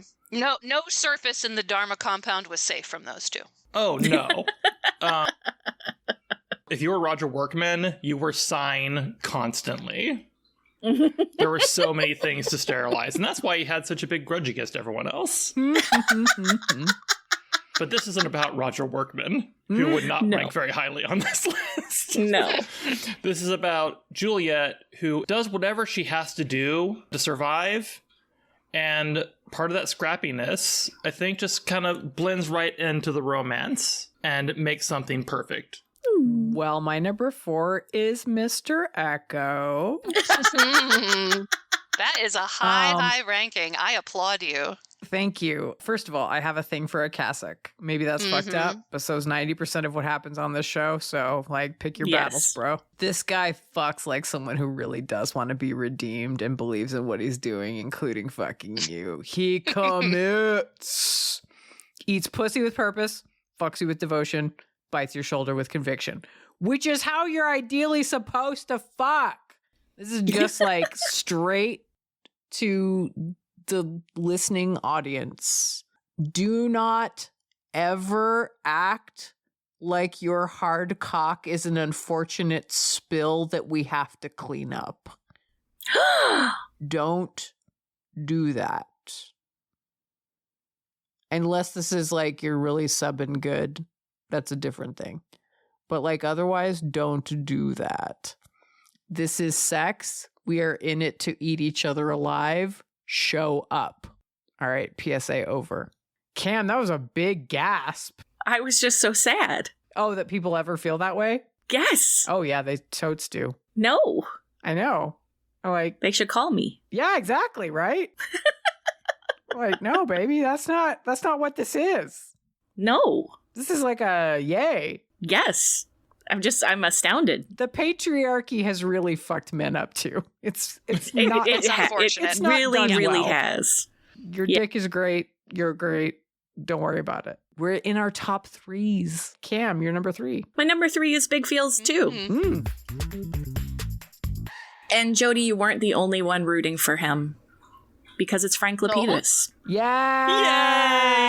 Yay! Oh, Let's go. Number 3. Let's go, Chesty. Yeah. So back when I was covering Lost, before Meg and Bob did have an effect on my brain, I'll admit it, I probably would have overlooked Frank and more the fool me. Frank knows something no one else on this list knows, and it's called how to have fun. Frank is going to be laid back enough to laugh in bed. It's not going to be all serious, meaningful looks or quick wham bams. It's going to be an afternoon where you order a pizza between rounds. Oh my God. It's going to be totally fine to say, no, that's not working for me, babe. Do this. Oh my God. With no whiny repercussions. So It's going to be such a good time with a little scruff and a lot of Hawaiian shirts. Yeah. And maybe a fun way to join the Mile High Club if one of his friends does him a solid as long as we're flying over land. Yeah. I rest. He's so fuckable. Claire, who is so fuckable? My number 3 is Juliet. Yeah. So, obviously, incredibly gorgeous human being. I love this actress and everything she's ever in. But as Juliet in particular, she has a smirk that could kill a man at 20 paces. Oh, God, yes. Just like this very sexy, sarcastic little smile. There's an edge of cynicism about her that I find really appealing, given that we know that she's like a romantic underneath. She's going to be very familiar with my anatomy because she's seen a lot of pussies. So just right off the bat, that's a major plus. She participates in adultery, which is very sexy of her. Yeah. You know, she has Forgot about that. multiple characters yearning after her. So obviously, even being in her presence, there's just this aura of sexual desire. And I'm on board for it. Yeah. Love it. Love it. Jody, you're number 3. Here comes the man in black, man in black. Yeah. I'm not a monster fucker. Oh, wow. Bold statement in this day and age. Bold statement on this particular podcast. Yeah. But there's something about the man in black. He's right. Everything has been done to him. I want him to know that I'm on his side. Oh. If I can actually talk to the man in black, which is difficult for most of the show, because he is just smoke. I feel like if I can get him to stop being smoke and to talk to me for a second, he would realize that I'm on his side, and then we would be bonded for life. Oh. And then he would do things to me with the smoke that I would not be able to forget, nor would I want to. There you go. He used the smoke to drag me into one of those weird little holes. Yeah. And I would come out, and Rousseau would think that I had been brainwashed, and she would be correct. Because that's what the man in black does. He drags you into a hole, and he fucks you, and you come out, and you're not the same anymore. I love this. I'm on Team Man in Black. We're teaming up. We're getting off the island. Everyone might die, and that's a problem. But we'll figure it out. That's a risk we're willing to take. Aww. I'm a fuck a villain. Saeed is my number 3. Yeah. Hey. Don't die. Don't die. I mean, it might be worth it. This is a man who fucks. He is passionate and committed and fucking banana pants. I think he absolutely takes what he wants in sex. And while he does give a fuck about you coming, it is because he wants to see you come, not because he's like, oh, I really want you to come. It's just he gets satisfaction out of watching you lose control. This man, pure predator in the sexy sense of that word. You know, like the aliens.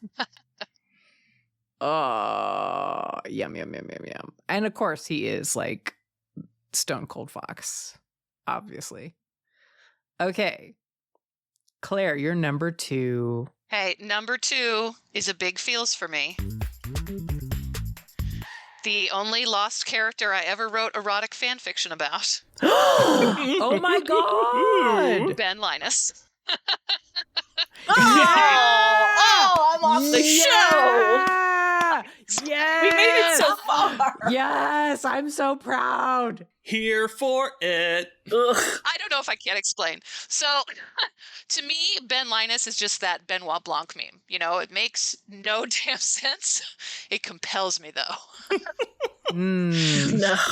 He is a slimy little rat man, and he's intense. Yeah. He yearns in the most evil way possible. If he wants you to be his woman, he will send anyone who has ever looked at you for more than 30 seconds off to their death. He schemes and plots. He always has a plan. So I feel like our first date is not going to be half-assed. It's going to be rose petals, candles, etc. Also, we know that when he's really in his feelings, he can cut loose and go absolutely ham. As in when he stabbed Jacob. I don't want him to stab me with a knife, but if he used his dick, that would be about the speed we want to be at. Good for you. Oh, yeah. What was your pairing, or was that like a reader? It was actually a 5 things fic where he was giving blowjobs to 5 different characters for 5 different reasons. It was really a character study via blowjobs, which is my entire fanfiction brand. No, I love this as a big blowjob proponent. Like, this is you're doing important literary research, and I'm just really here for it. And I just want to like saluting you now for like doing this. Thank you. It's my act of service to the world. Yes, bless your heart. I feel like it is an important part of what I have been calling the micro-emergence, which is he's on TV and he makes every show more watchable just by being there with his beady little eyes. Yeah. It's fascinating because when I first started watching this show, I called it the island of really, really ridiculously good-looking people. Michael Emerson is not a leading man, handsome type of guy. No. But he is always so charismatic. Not strictly speaking, no. You can't keep your eyes off that man. No. Because he'll kill you if you do. I'll take it. I'll take it. Unless you're a person of interest, in which case he'll try to save you. True. But that's a different list. I know, which I maybe someday will do person of interest. I don't know if there's enough people. It's a pretty tight cast. But Cam, your number 2. My number 2 is Richard. All right. Mm. You know what's enough for number 2? What? Oh. Those eyes. Oh, wow. Guy liner. I was with a guy with eyes like that. I was close just with solid eye contact. Wow. I mean, yeah. Incredible. It's intense. Incredible. I am basic, and I give no apologies. Nor should you. Good for you. Nor should you. Mm-hmm. Jody, your number 2. Speaking of basic, my number 2 is Sun. Yeah. Because I think she'd step on me. Really? I like At this. the end of the show, yeah. She is a woman who gets sick of all these men in her life and takes what she wants. Ooh. And towards the end of the show, she's just a literal boss bitch who will walk all over me in heels. And to be quite honest, that's what I want most of the time. That's beautiful. I did not know that was available. I was a fool. Okay. Are you wanting to watch the show just for the list? Maybe we could get you some YouTube clips, you know, like each character's either sexiest or most pathetic moments. The great thing is, because there's like a lot of the show is J.J. Abrams doing hijinks. And like, I'm not really into that, but I am into people being batshit. I think it's important to note that JJ really only does the pilot and leaves. Oh, really? Yeah, he's not really a big part of it at all. But also, you keep going, oh, really? At things that happen in like the second half of the show, which I think is like the stronger half overall. Okay. So I think you just like the weird shit that comes later. Okay. Yeah. I mean, I do want to go back to a polar bear episode, but other than that, although I heard that at one point a polar bear drags a man to safety or something, which that's interesting. Yeah. I don't recall that. I recall a polar bear dragging a man to eat. I think he drags Mr. Echo off into a cave, maybe? Oh, is it to eat? Oh, I thought it was like a pro that person move on the part of the polar bear. Well, it's lost, so no one's motives are ever clear. All right, fair enough. It's true. No. Who knows? This polar bear may have been brought to the island and like has its own big backstory that we just never know about. It actually does. It's significant. Technically, we do know the backstory of those Oh polar my bears. fucking God.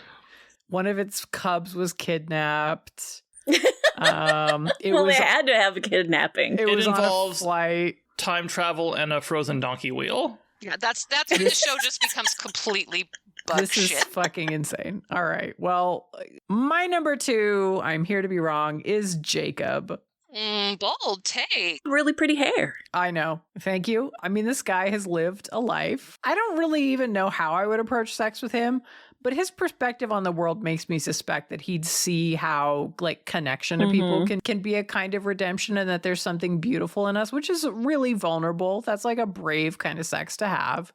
Sex where you like super bare your soul to someone, which you can do with a relative stranger or a longtime partner. It's not really about how long you've known somebody. But like, that profoundly like unself-conscious, like loving, intense sex is just like, that's a category all its own. He does kind of have serial killer eyes though. That's fair. That's fair. But no one's perfect. So, you know, and now I believe we are at everybody's number 1. And I already know who everyone's number 1 is, but I want to hear you say it on this fucking podcast. Yeah. Claire, Okay. go off. Okay. No, that looks are not supposed to be the major deciding factor, but I am but a mortal woman. And number one is Sawyer. Mm-hmm. Josh Holloway is Mhm. simply too good looking. Yeah. Now, I would also, for real. He's Tiger Beat He good. needs to be on a poster on my wall. Okay. Good. I would also like to point out some fuckability points in his favor. I believe he is the person who has sex in the show the most. I mean, obviously it's primetime TV, so they don't really show any nudity or hardcore, but he does have sex with Ana Lucia. He has sex with Kate. We see him in the bed with a lady he's just had sex with who he's conning.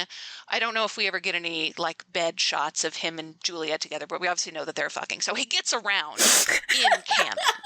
I also feel that if he was trying to scam money out of me, he would really work hard to make that sex good, because the whole idea is I need to be attached to him and vulnerable with him so that I fall for the con. So he's like a professional sex haver. Ooh. And we know that he has the heart of gold underneath. And Sawyer's baggage, to me, it's like he kind of has a sexy version of daddy issues, where his daddy issues kind of drove him on this like criminal revenge arc, whereas Jack's daddy issues made him a pathetic whiner. So having sexy criminal murderous daddy issues, very hot of him. All right, Cam, you're number one. All right, Jody, you're number one. My number one is Desmond Hume, the best boy. And they've already said everything that really has to be said about Desmond, except I think people online, there's a fundamental misunderstanding about Desmond, in that he's not the constant. You are his constant. Ooh. And that's everything. Aww. Imagine he'd had access to a microphone and an internet upload while he was in the hatch. The content that we missed out on. Or if they were just recording shows on like old Dharma reel-to-reels, just him and the Kurgan having a good time. Yeah. But yeah, that's it. I want to be Desmond's constant. I want to anchor him in time and space. Oh, that's real romantic. Okay. All right. My number one is the Man in Black. So fair. That's not a The surprise. Smoke monster. I know. It's not. Look, I am who I am. He's a monster fuck. I want this monster to want to fuck me. I don't think he's going to see the light because I'm so cuddly, or my heart crystal is so pure, or my pussy is so good. I don't think it's one of those stories. I think the smoke monster fucks like he's trying to prove how debased and corrupt humanity is, which, look, I'm on the record as being into Claude Frollo, except for the genocide thing. Definitely not into that. But this guy is going to give me everything to bring out the most depraved and shameless part of me. And I have an OnlyFans, onlyfans.com/MeganBob. So I'm pretty depraved and shameless already. I don't think I'm crazy to want sex where I feel a little shocked the next morning at the things I did. Sometimes you have sex where your partner truly pushes you to new limits of yourself and your capacity for pleasure, which in a healthy situation wouldn't be like a checkmate in a debate about the fundamental nature of humanity, but like it should still feel a little transgressive, a little blush-inducing, a little like you've been seen in your rawest state. Now, he doesn't deserve that from me, but he's got the capacities to get it. And I would be so full of shit if I said that was not like, achingly hot. And he made a smoke. He's made of smoke. He made of smoke. The flexibility implied. Yeah. That's real good. None of us think this is a bad idea. No, you don't. But he's so smoky. Okay. Now that we've seen how the series finally ends, we're left with a lot of questions and fan theories about what the fuck exactly happened. We've got to talk about all of this, and we do that in our segment, Let's Unpack That. I mean, I just right off the bat, Claire, who were the 5 people that Ben Linus gave blowjobs to? Okay, so let's see. Chronological order. The first one, I believe, was Tom Friendly. The second one was Charles Whitmore. The third one was Mikhail. Okay. That makes sense. Okay. The fourth one was Saeed, and the fifth one was Jack. Jack got a blowjob? I'm so upset. That would fix him. It didn't fix him, unfortunately, but it did accomplish Ben's goals, so it was good for that reason. No. Oh, okay. All the blowjobs are in service of a scheme. Did Saeed know it was a scheme? I'm just very interested in their dynamic now. I think he did, yeah, but he was in that period of like emotional numbness and self-hatred where he was like, fine, whatever, I don't care. Ooh, that's pretty hot. That's pretty hot. All right. All right. I think Claire and I were going to have a discussion about spinal surgeons. Yes, I have an anti-surgeon bias in general. I understand that this. surgeons tend to be the most arrogant doctors and also Okay. the most like focused on the idea that they do a thing, not really that they're like knowledgeable about medicine. That's my prejudice against surgeons. If we have any surgeon listeners, feel free to get at me and tell me to go fuck off and how you are up and on your continuing ed credits, and I love that about you. I feel that merely being a doctor does not mean that Jack knows anything about genitalia or sexual response, because I think he only thinks about spines. I would agree with you on everything except for that last part. And that is mostly because I just had spinal surgery. That's right. Yeah, because I just have all the surgeries. It's what I do for fun. And that surgeon had to know what problems I was having with what part of my body to know which parts to focus in on for the MRIs. True. I'm so glad you had a good surgeon. Actually, I was shocked because he was a really nice, good person. Did he have warm eyes? Yes. Oh. The nurses love him. Oh, wow. He was like all that and a bag of chips. My neck surgeon was unfriendly and the typical surgeon, but I think did a good job, so we'll see. The medical industrial complex. God damn it. Claire, that's my counterpoint. I don't know if you want to go back with me on this one or any other points, but yes. Strong points were made. Yeah, surgeons are dicks, but sometimes they know things. For what it's worth, I mean, I had a surgeon who gave me boobs and who also did a little bit of business elsewhere. And he was the nicest, handsomest man I've ever met. Aw, that's good. Wow. So, in defense of surgeons, maybe if they have a private practice in which they're primarily giving people boobs, they're much nicer. Oh, I love this for you. That is ironic because the ones who took some of mine away were the bad surgeon. Ooh. Fuck that guy. Fuck that guy. Which character had the most, I don't know, standard deviation, like the highest and the lowest on one character? I am trying to suss that out. I'm going to guess it's Jacob. Oh, I yeah. thought it was Desmond because Megan was wrong and he was my number one. Yes. I think it was probably Desmond, and y'all have taught me so much about Desmond. Well, that's actually my question. Like, what character are you most interested in now, Meg and Bob, now that you've heard us gush about our feelings? I think Desmond, I have a lot of feelings about. Juliet, I'm still not interested. That's fair. That's fair. Not really my thing. But there are literally 2 specific episodes of television you could watch if you just want Desmond. Yeah, I may have to do that. Made me more interested in Ben Linus, definitely. Yeah. Excellent. I was already really interested, but I am more interested. I still don't think I'm going to get into Richard. Like, I still don't feel like Richard is going to do a lot for me. I mean, He's genuinely not around that much. Yeah. He has one episode in which he's the star, which is an incredible episode, but otherwise he's really not around too often. oh, okay. They should have done more with him. They really should. He is a good actor, and I want to be clear, like, it's an interesting character, but it's the eyes. It is, yeah, no, he's, like I said when I put him on, he just has a quality that is almost hard to define. But generally, he does just kind of walk around being someone's weird immortal lackey for most of the show. Okay. Until he gets one spotlight flashback episode that completely rules. Mm-hmm. I think now that I know that Sanhua becomes a boss bitch, I did not know that that was on the table. And I'm like, oh, I mean, I know that she spends most of the show not being that, but I'm like, yeah, it takes a while. You got something from her dad. That's good. I'm here for this.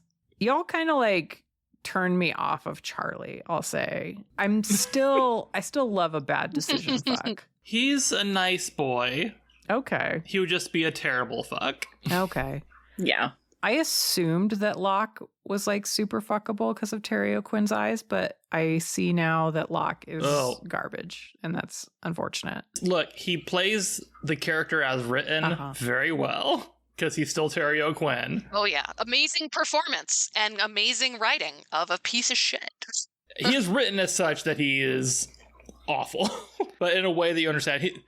It's not even subtext. The text is that John Locke is a loser. Yeah, I think the text wants us to believe that he became less of a loser, but I don't agree on that part. No, I love the parts where, like, Richard has been told that John Locke is, like, going to be their leader of Destiny later, and so he's, like, testing Locke out in the past, and he's like, really, this guy? That sucks. It has big her energy. Wow. The other interesting thing is that we didn't have space for so many characters, like, didn't even mention them. Like, there's an entire cave worth of people that never got mentioned in our discussions, and I think that you'd be interested in them. This was a hard list to make, because they're genuinely so many sprawling characters. Like, we could have talked about fucking Charles Whitmore. Oh, yeah, he's very hot. Ugh. He's got some angry hot daddy energy. Ooh. For a deep cut, I would say Ilana, Oh, Jacob's goon. who comes on very late in the show, is so hot. She is super hot. I don't like her. I feel like she doesn't have a lot going on other than being Jacob's goon, but she is mega hot. Well, then there's Hiroyuki Sanada makes an appearance. Oh, Dogen? Fucking love Dogen. Dogen Yep. would have been in, like, my top 5. And he's in, like, 3 episodes. Honestly, most of season 5 and 6 just did not stick in my brain because I rejected so much about how the story was wrapping up. Oh, we're the opposite, you and I. Because as soon as, like, it hits season 4 and shit gets weird, and then they go back in time, and then all the Jacob shit, I love all that weird shit. I guess, like, my question for all of you is, those of you who were watching Lost when it was coming out, what was it like? It was wild and fun. Even at that point in the internet, the memes were constant. Ooh. There was tons of discussion. There were the ARGs, which they basically pioneered, which were kind of stupid, but nevertheless. What are ARGs? Yeah, I don't even know. Alternative reality games, which is to say they make a website and give you a bunch of fake clues, and you have to dig deeper and deeper and deeper to find things. And so, like, a community of fans has to crowdsource their knowledge to discover mysteries and shit. And they did that between every season for a while. That's cool. There was a very active fandom. Some of them responded positively to developments that happened later on, like I did, and some of them were like, this is no longer the show that I liked, which is also fair. Like, I think the back half of Lost is the best half, but that is not a universal opinion. I can understand that. And you could definitely see people, especially the quote-unquote normies, just falling out of the show the longer it went.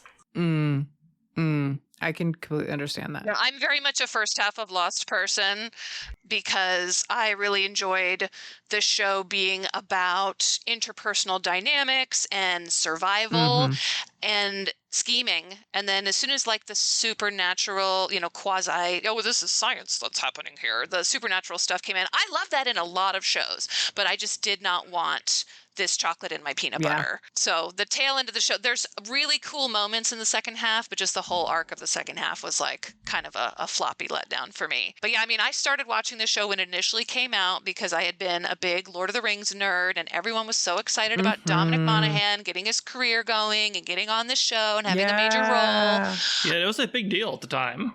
It was. And I also did the ARGs. I was like very much a red string, like how does Widmore connect them all kind of person, like very theorizing. And it was nuts to like wait for the show to come out every week. That's the other thing is like, it's so few shows now that come out every week. So few shows now have 22 episode seasons, hour long, that there was just so much room for them to explore details of characters, throwing in stuff for the mood that maybe didn't even advance the plot. Like Jack's tattoos. Yep. And I remember like skipping a class, I think, one day so that I could download an episode that came out because I was so excited to see it and I could not wait another moment. So it was a high priority for me.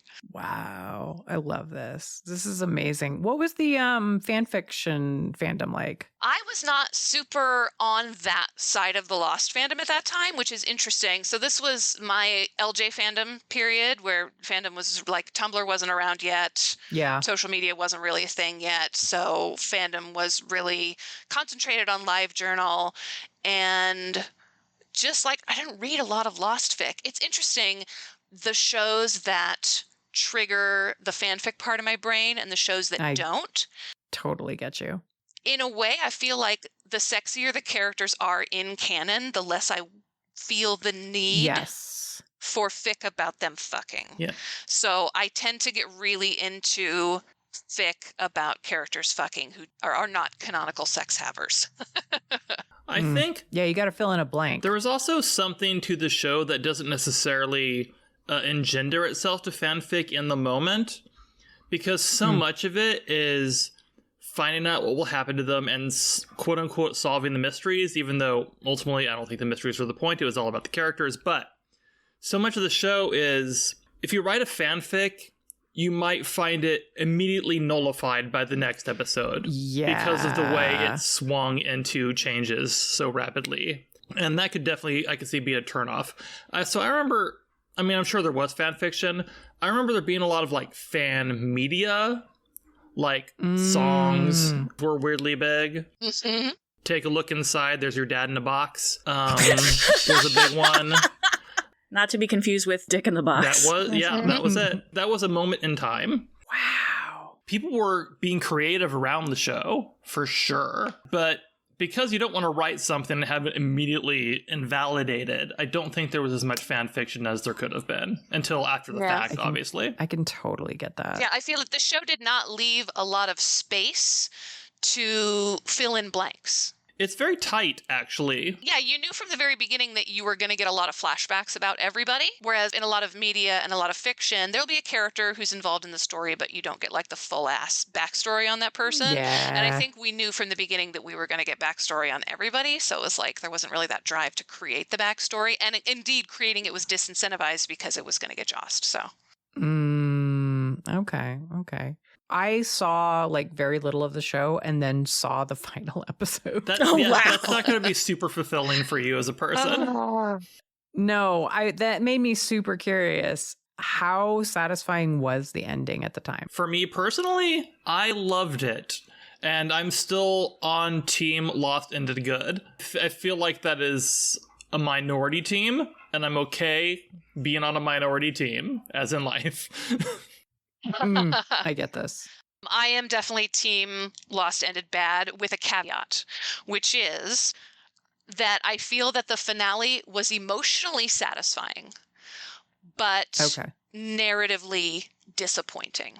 Like, it didn't do the plot things that I would have wanted the end of the series to do. It did give us such really nice character closure, though, if that makes sense. Okay. The ending, especially the last episode, we spend a lot of time not liking Jack. But at a certain point, Jack surrenders to destiny, and he's like, all right, I guess this is what I'm supposed to do, and he becomes likable again. Thank God.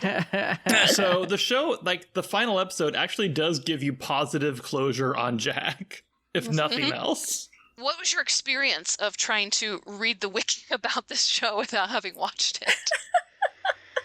It was not dissimilar from the experience I've had with some of the other shows where I don't know the characters, but it was more impenetrable because the fandom seems to really focus on the mysteries and where various people are in various people's alignments.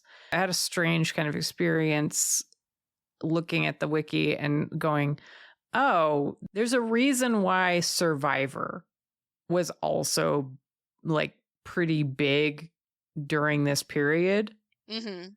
The era of Castaway was a really interesting movie and everybody kind of wanted to play in that sandbox for a while. It does have like stuff about alignments and stuff about like groupings and then things getting changed up. And it was like, oh, okay. I didn't realize a zeitgeist that was, but it was a tough wiki to parse.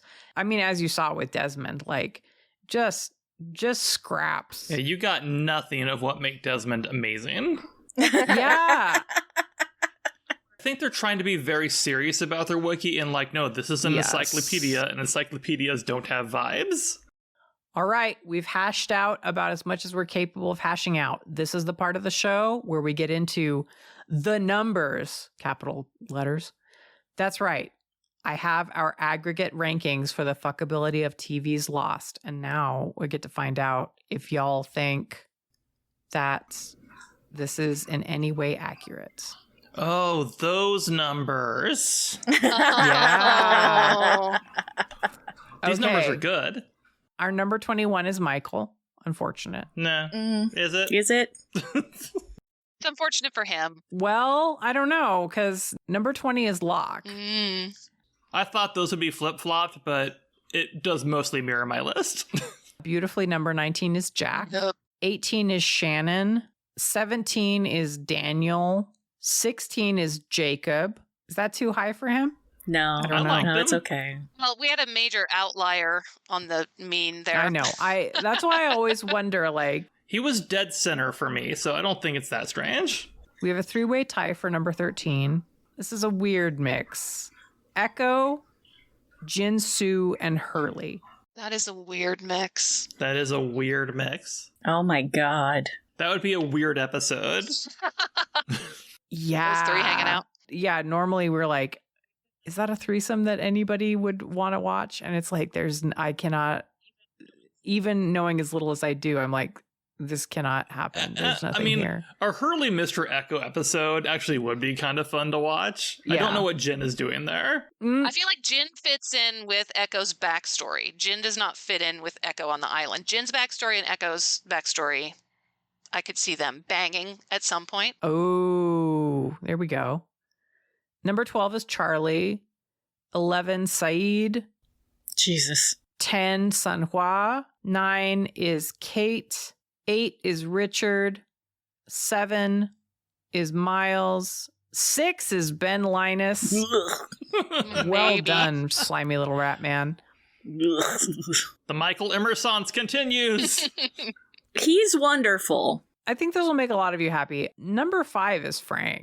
Yeah, it is. Love that for him. Fly the friendly skies. Yeah. Number 4 is Desmond. My ranking did not hurt him, although I wonder, Desmond might have been our number 1 because his rankings are really, really high.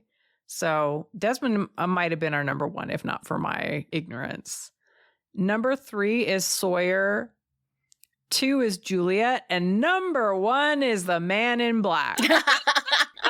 Good for you, Titus. Yeah, Titus Welliver really did it. I'm very happy for him. He's the most interesting fuck. Like, he offers something no one else in any property really offers. What's Yeah. wild is that dude is only in the last season.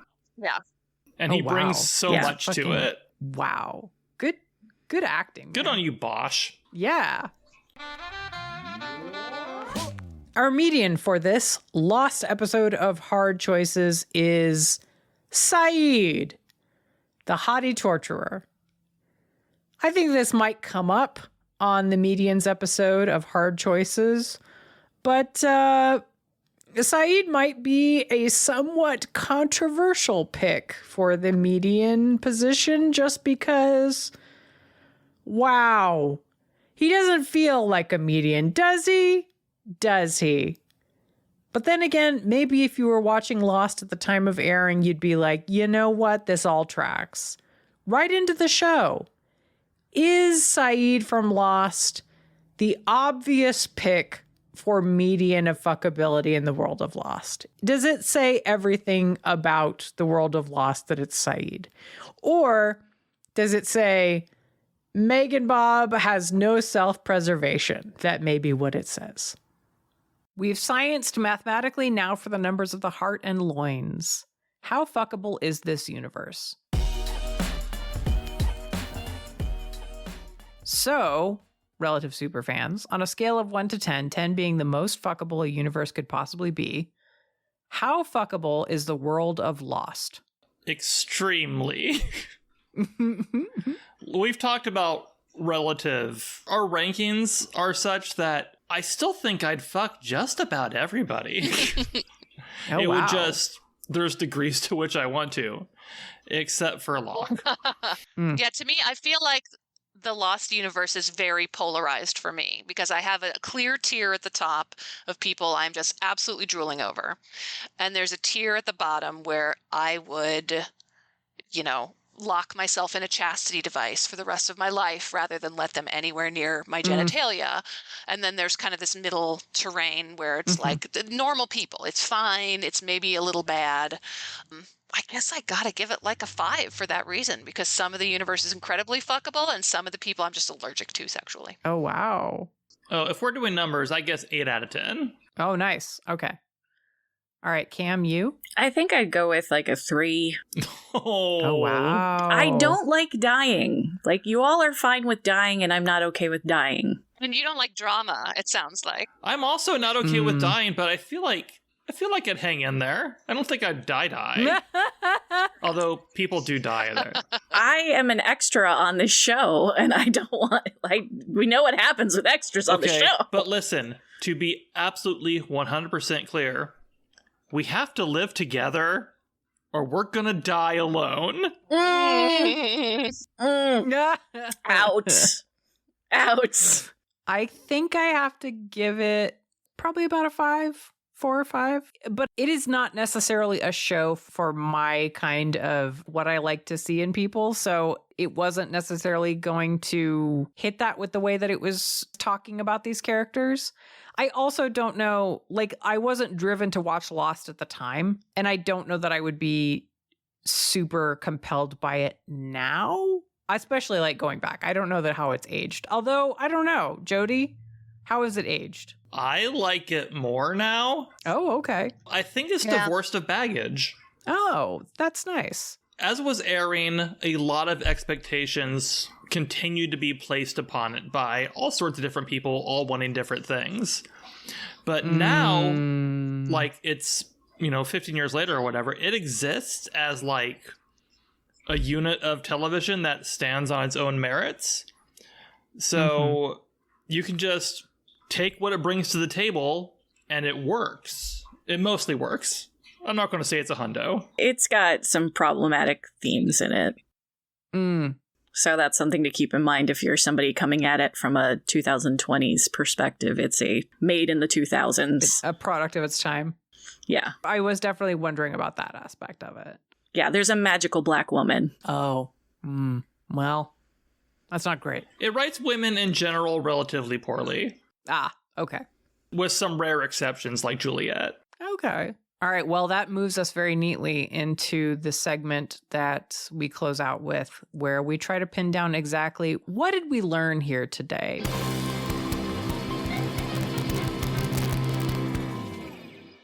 I think this exercise was very clarifying for me about, I can't really just say anymore that I like fucked up characters because there's different flavors of fucked up. I think Sawyer, Jack, Kate, the interesting thing about that love triangle is that they all have massive daddy issues, but in very different ways. So, I was saying Jack has the least sexy daddy issues that could possibly exist. Sawyer's daddy issues, pretty sexy, and Kate's daddy issues, mostly just boring. So I think that it has gotten me to examine a little more closely which kinds of emotional baggage turn my crank and which just make me dry as the desert. I think I mostly just learned that being a good character does not necessarily correlate to being a good fuck. Oh, yeah. Because, Hurley's the best character. Yeah. Arguably not going to be a good fuck. And I think it's interesting to think about as people. Cam, you spent tons of time with the show for the purposes of your podcast. Yeah. What I've learned is that I've said in previous episodes of Hard Choices that I am shallow as a mud puddle. That didn't do it for me in this. I didn't find the characters as compelling or as interesting this time through, which is a little surprising to me. I mean, there's some very attractive people, and Mortal Kombat was more interesting to me. Wow. Bold statement. Sick burn. I mean, Mortal Kombat is very on the nose, which is helpful in a lot of ways. There's not a lot of mystery there. It invites you to test your might. Yes. And come over here. Yeah. I think my big takeaway was just that wikis are built by the communities that they are aimed at and for. And so no fandom wiki is going to be the same as another fandom wiki, unless there's huge overlap in the community that sort of gathers together to make it. And that's such a weird thing because I think Wikipedia has made us think that there's a universal kind of way that you would approach this. But fandom wikis are fan creations just as much as fan fiction and fan art are. And so you end up with something that really reflects the character of the community that is invested in it. And so you end up with something that doesn't necessarily reflect everything about the property or the franchise. You end up with something that reflects the very specific interests of the community, and specifically the community that's driven to contribute to the wiki, which is exactly the most, analytical part of the fandom. Yeah. It's so weird to me that Dragon Ball had sections on personality and fucking Lost didn't. That is a weird thing to think about. And also that the people who want to talk about the characters are not doing it there, which means they're doing it somewhere else. And I am very interested in where did they go for that? Was that just live journal posts? Was it fan fiction? What was it? I feel like the Lost fandom wasn't really a continuum of normie to superfan the way there is on most media properties. It was a stark dichotomy. People watching the show were 95% normie, 5% superfan, and the distance between the two, my impression was that it was very far. Wow. Lost is a weird, weird property. It is a titan of television, and nobody talks about Lost anymore. And it's very interesting. People are talking about Lost more now because I think it is getting that streaming reevaluation. Interesting. All right. Well, if you're listening to this, I assume that you have watched Lost, or you are now considering whether or not you might go invest in your time in Lost. It's definitely an era of television that is defining in some big sense, and I have a lot of curiosity about it for that reason. It is a strange beast. And now, finally, we end with plugs. Cam, you have the most Lost-centric plug you can possibly make, so go off. If you enjoy listening about Lost from the point of view of Megan Bob, I was Megan Bob, and I was totally floored with every episode of Lost. had to make guesses as to what I thought was going to happen next. And that is the unspoiled tradition of enjoying your true loves again the first time. So check out Unspoiled Lost the Constant is the name of the podcast. It was with my co-host Jamie. This was back in the 20-teens, and we were just learning how to podcast in the very beginning, so please excuse the shaky quality. We learned pretty quickly, I think, and have been very lucky to have quite a few fans from the show. We even have our own Dharma symbol, which is a raptor that I decided that was what was in the hatch, was raptors. What number is Raptor Station? What experiments do they do there? 69, my friend. I didn't know that it was a thing, so. Wow, that's amazing.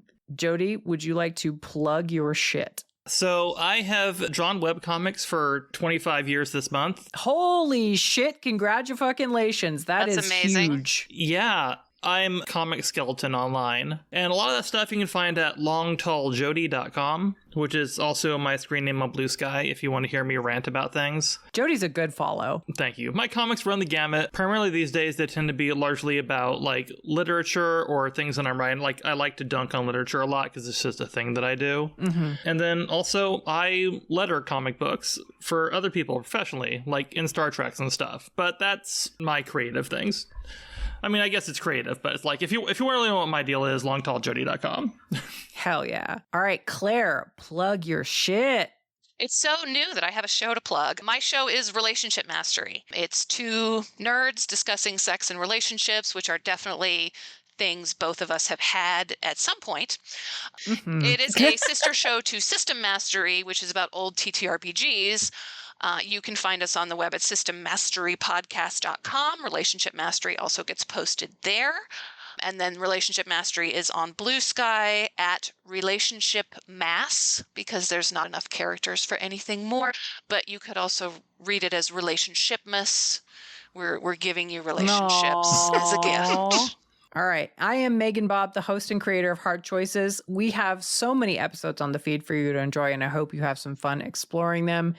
If you are considering becoming a Patreon subscriber, there's about 15 plus hours of bonus content and counting up for you to enjoy. Weird Choices, where we rank the fuckability of concepts, objects, places, whatever you've got.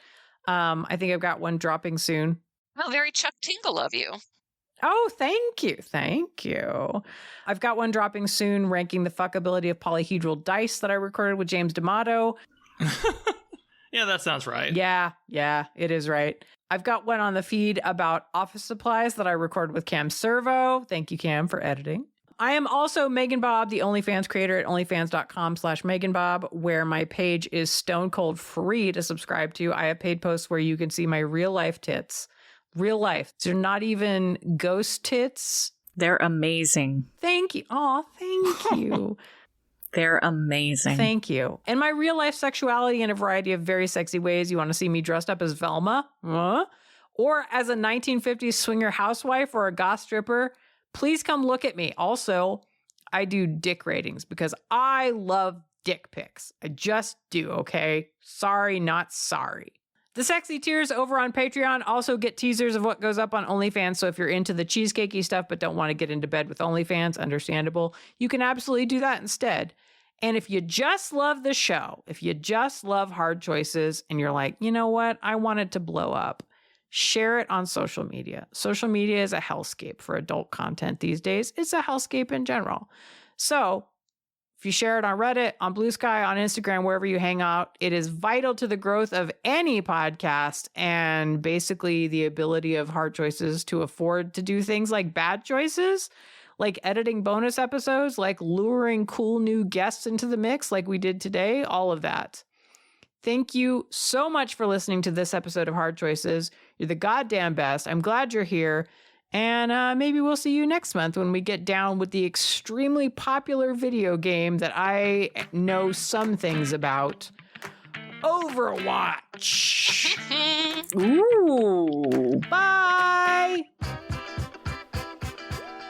This has been Hard Choices. If you want to show your support and get access to all kinds of extra episodes, outtakes, and other goodies, go to patreon.com/hardchoices. You can get in on the after party for as little as $1.69, baby.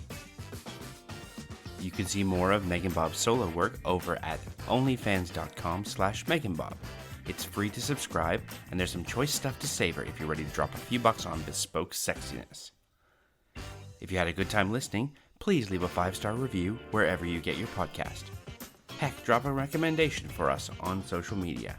Tell a friend about the show. Tell your favorite subreddit. Anything you do to spread the word means a ton and helps Hard Choices become more powerfully thirsty than ever before. This episode was produced by Lucas Brown. That's me. The music used in this production is licensed through Uppbeat. You can find details in our show notes and hear lots of great tunes at uppbeat.io, spelled UPPBEATIO. The Hard Choices logo is designed by Elliot B.K. Lang. Please go follow their work at Elliot B.K. Lang on Blue Sky, spelled ELLIOTBKLANGE.BSKY.social. Their art is so cute. If you'd like to get into touch with us, email hardchoicespod@gmail.com and say hey. Thank you so much for listening and hanging out with us. You're a peach.